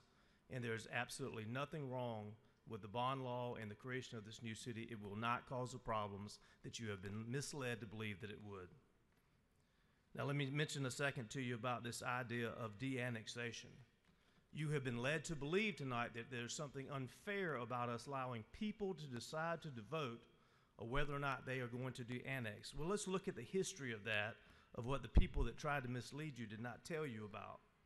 How about in 2005, when House Bill 1661 de-annexed part of the city of Baxley? Nobody got to vote on that but us right here. They didn't give the people down there a chance to vote on it. What about 2011, when House Bill 631 de-annexed part of Fort Valley into the city of Byron? Nobody got to vote on that except the people in this House. What about House Bill 1134 in 2016 that de-annexed a portion of Powder Springs? Nobody back in Powder Springs got to vote on that. What about 2015 when House Bill 523 de-annexed part of Waycross? Nobody voted on that but this House. And I could go on and on and on, and there are several examples. This idea that we are somehow doing unfair de-annexation is exactly the opposite. This is one of the most fair de-annexations you will ever consider, because we don't get the final say-so on it. It goes back to the people in Henry County in that area, and they get to vote on it. Now, this idea that somehow this is a racial issue. Ladies and gentlemen, this is not a racial issue. This is a good government issue, and I guarantee you, if the government down there were being run well in Stockbridge, we would not be discussing it today. But the people from that area have reached out to you for help because they have nowhere else to turn. Now, here's the most important thing that was ever said in the House Government Affairs Committee, and the most important things that have been said to the from this well tonight about this issue. And that is, the majority of the people that live in the area which will become Eagles Landing are currently citizens of the city of Stockbridge. The majority of them are. So you know what has to happen if you vote yes on this bill like I'm asking you to? Somebody down there in Henry County has got to run a campaign. Just like you and I have to run a campaign to convince the voters that we've done a good job. The only problem is the opponents of this bill know that they're going to lose that campaign, because the current people that live in Stockbridge are going to vote probably to be in this new city of Eagles Landing, because it is such a mess down there. So what has happened is that they have reached out to us and asked us to help in ways that we have historically helped before. And the vote's about to take place right now. Now, the minority party has tried to divide the party that I belong to. I'm asking you to stick together, and once again, because Andy couldn't be here to make the argument, I've done the best that I can, but vote with him on this bill. Thank you, Mr. Speaker. I yield the well.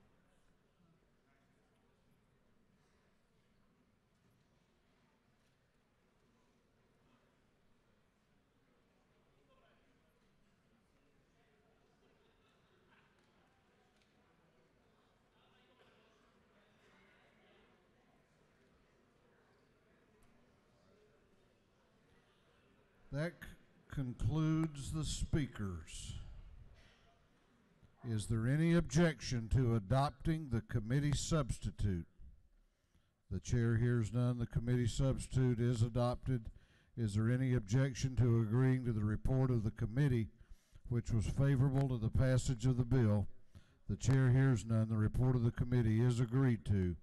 Shall this bill now pass? All those in favor of the passage of the bill will vote aye.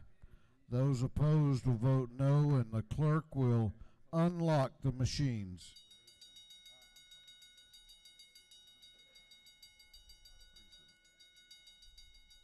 Get this off. Damn thing. Get this off. Get it off.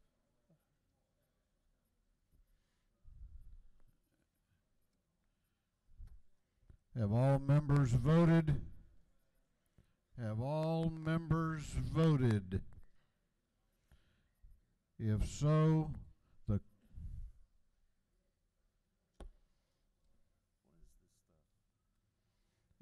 the clerk will lock the machines. On the passage of Senate Bill 263, the ayes are 102, the nays are 67. This bill, having received the requisite constitutional majority, is therefore passed.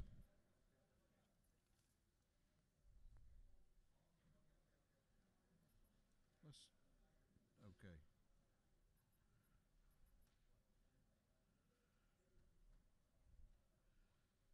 Chair recognizes Representative Hanson for a motion.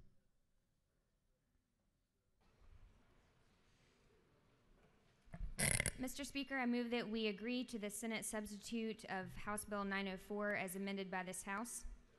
Just a moment, Representative. What purpose does Representative Douglas rise? To make a motion, Mr. Speaker. State your motion. I would like to reconsider the vote on Senate Bill 263.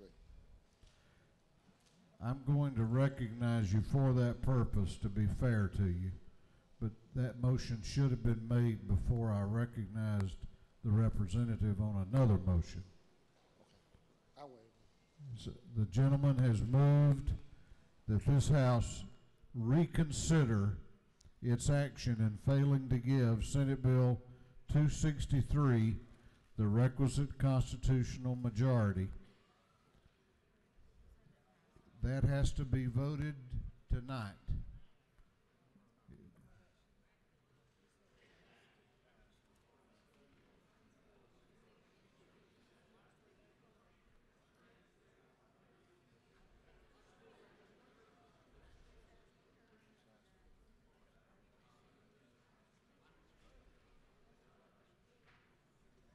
So we'll go back to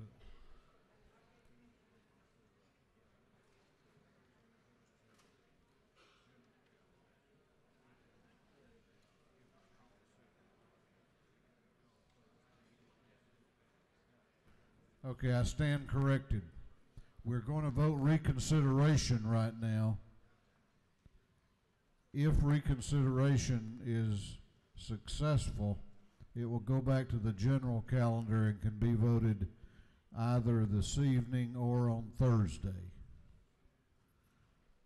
On the gentleman's motion that this House reconsider its action in giving Senate Bill 263 the requisite constitutional majority, all those in favor of reconsideration will vote aye. Those opposed will vote no, and the clerk will unlock the machine.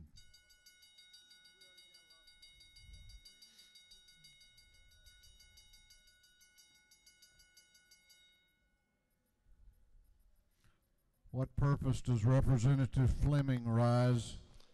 Parliamentary inquiry, Mr. State Speaker. your inquiry. Mr. Speaker, is it not true that this bill would go back on the general calendar, as you said, if it's reconsidered? That's correct. And would that mean that the Rules Committee would have to put it back on the floor again, or it Be automatically called be by brought the up? chair. Be called by the By chair. the chair. Okay. Mr. Speaker, is it not true that I would ask my colleagues to vote against reconsideration, particularly because we're now on day 39 and there's so many other measures that need to be considered by this House? If the gentleman so states. What purpose does Representative Anulowicz rise? Thank you, sir. Pursuant to House Rule 133, I request to be excused from this vote. Lady has that right, and the journal will so reflect. What purpose does Representative Cannon rise? Parliamentary inquiry. State your inquiry. Is it not true that this body votes to allow for reconsideration many times this session, but it might not right now? Is it not true that this body votes for reconsideration many times and might not right now? Well, sometimes they vote for reconsideration and sometimes they don't.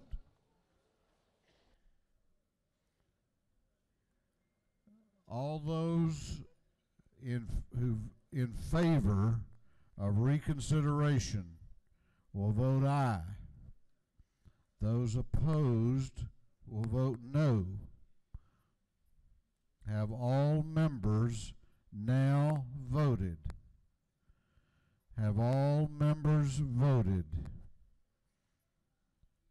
If so, the clerk will lock the machines on the gentleman's motion. The ayes are 70, the nays are 99. This House has failed to reconsider its action on Senate Bill 263. Chair recognizes Representative Hanson for a motion. Thank you, Mr. Speaker. I move that the House agree to the Senate substitute to House Bill 904 as amended by the House. The clerk will read the caption. House Bill 904 by Representative Hanson, the 80th, Willard of the 51st, Fleming of the 121st, and others to be entitled an act to amend Code Section 51.325, the official code of Georgia, annotated relating to certain liability, not limited, so as to clarify provisions relating to the effect of an owner of land charging an admission price or fee. Chair recognizes Representative Hanson to explain her motion. Thank you, colleagues. The Senate amended this bill on their floor without consulting most of the interested parties, including myself. And this proposed amendment before you would clean up their last-minute convoluted language while protecting the intent of the original bill, which was to create parity among patrons for recreational property. As a quick reminder, this bill passed out of this body by, well, it was unanimous. I ask for your favorable consideration to agree to the Senate substitute to House Bill 904 as amended by this House. On the lady's motion that the House agree to the Senate substitute to House Bill 904 as amended by the House, is there any objection to the adoption of the House amendment? The chair hears none and the amendment is adopted. On the lady's motion that the House agree to the Senate substitute to House Bill 904 as amended by the House, all those in favor will vote aye. Those opposed will vote no, and the clerk will unlock the machines.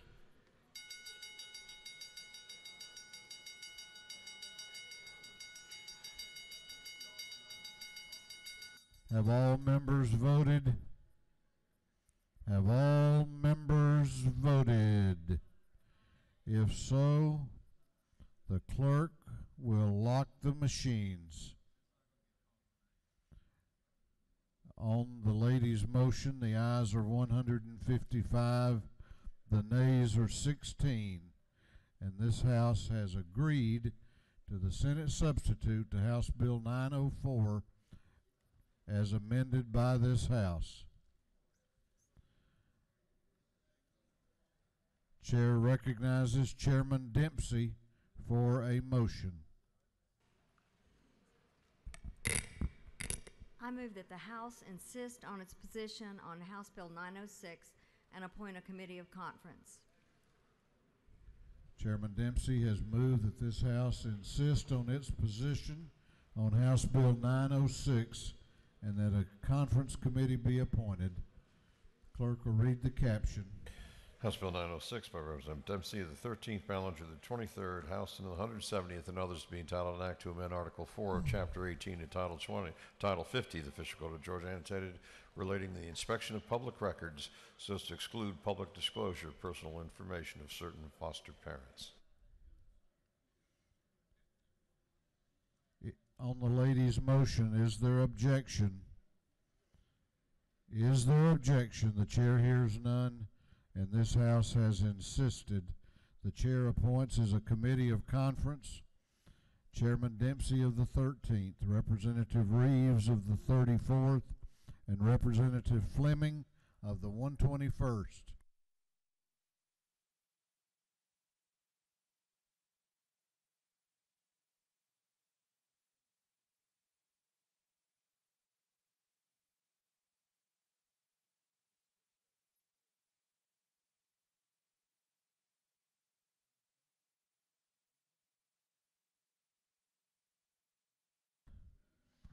Who's next? Okay. Chair recognizes Representative Bentley for a motion. Thank you, Mr. Speaker. I make a motion that this House agree to the Senate substitute to House Bill 735.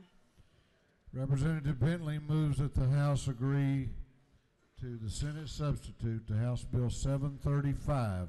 The clerk will read the caption. House Bill 735 by Representative Bentley of the 139th Powell, the 171st, Jackson, the 125th, and others to be entitled an act to amend Article 2 of Chapter 7, Title 48 of the Official Code of Georgia Annotated relating the imposition rate, computation of, and exemptions from state income taxes.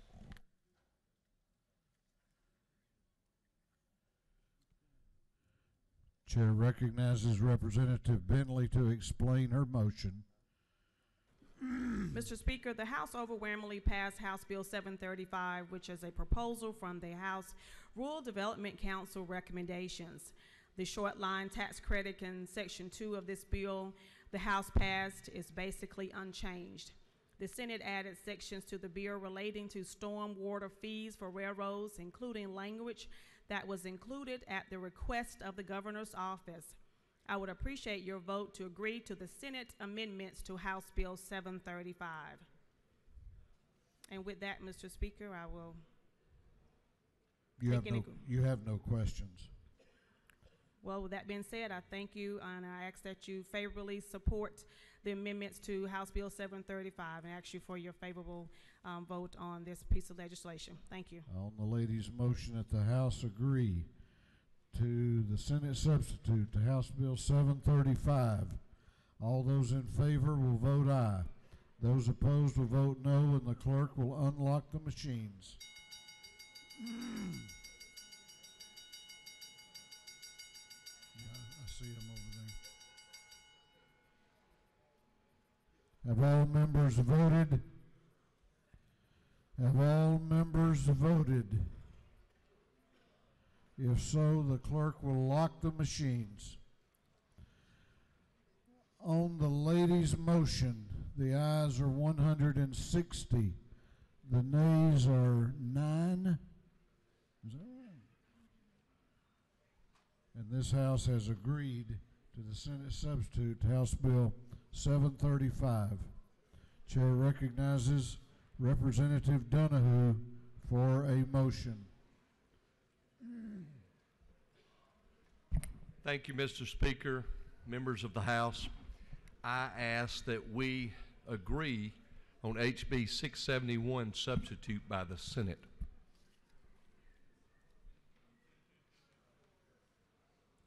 Representative Donahue moves that the House agree to the Senate substitute to House Bill 671. The clerk will read the caption. House Bill 671 by Representative Donahue of the 30th, EPS of the 144th, bar of the 103rd, and others to be entitled an act to amend Code Section 4286 of the Official Code of Georgia Annotated relating to special license plates, promoting and supporting certain beneficial projects. Chair recognizes Representative Donahue to explain his motion. Thank you again. I brought before you the honeybee license plate. We passed out of the House 170 to 0. Then it passed out of the Senate 51 to 0. And basically what the substitute added was, it was an authentic historical license plate. It moves the date from 1970 to 1989. So if you have a vehicle now, 1989 or older, you can put a license plate on your vehicle, as an antique car. I would appreciate your consideration in this vote. On the gentleman's motion that the House agree to the Senate substitute to House Bill 671, all those in favor will vote aye. Those opposed will vote no, and the clerk will unlock the machines.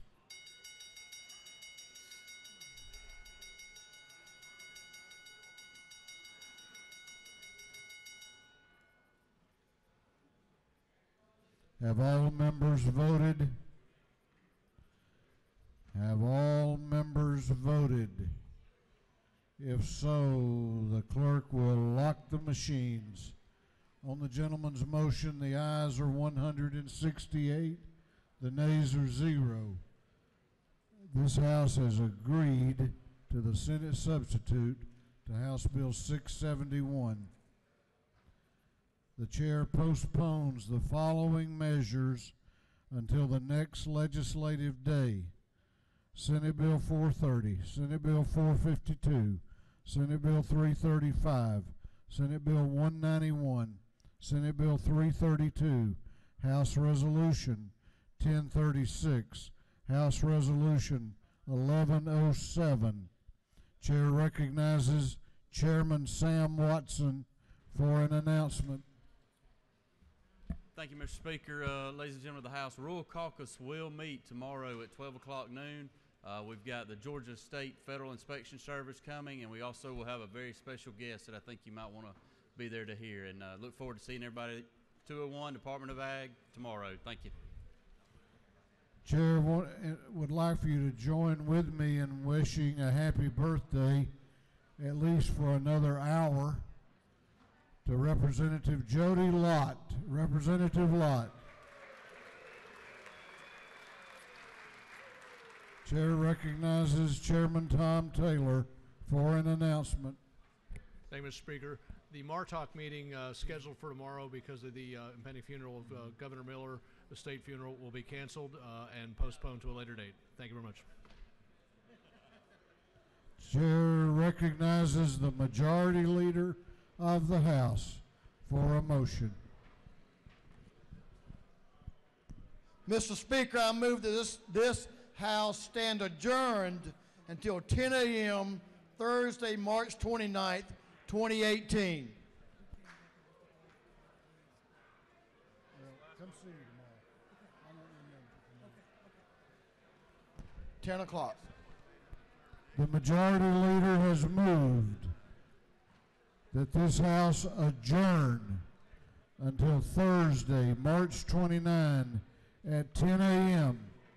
All those in favor of the motion will say aye. Those opposed will say no. The ayes have it. This House will be adjourned until Thursday, March 29 at 10 a.m.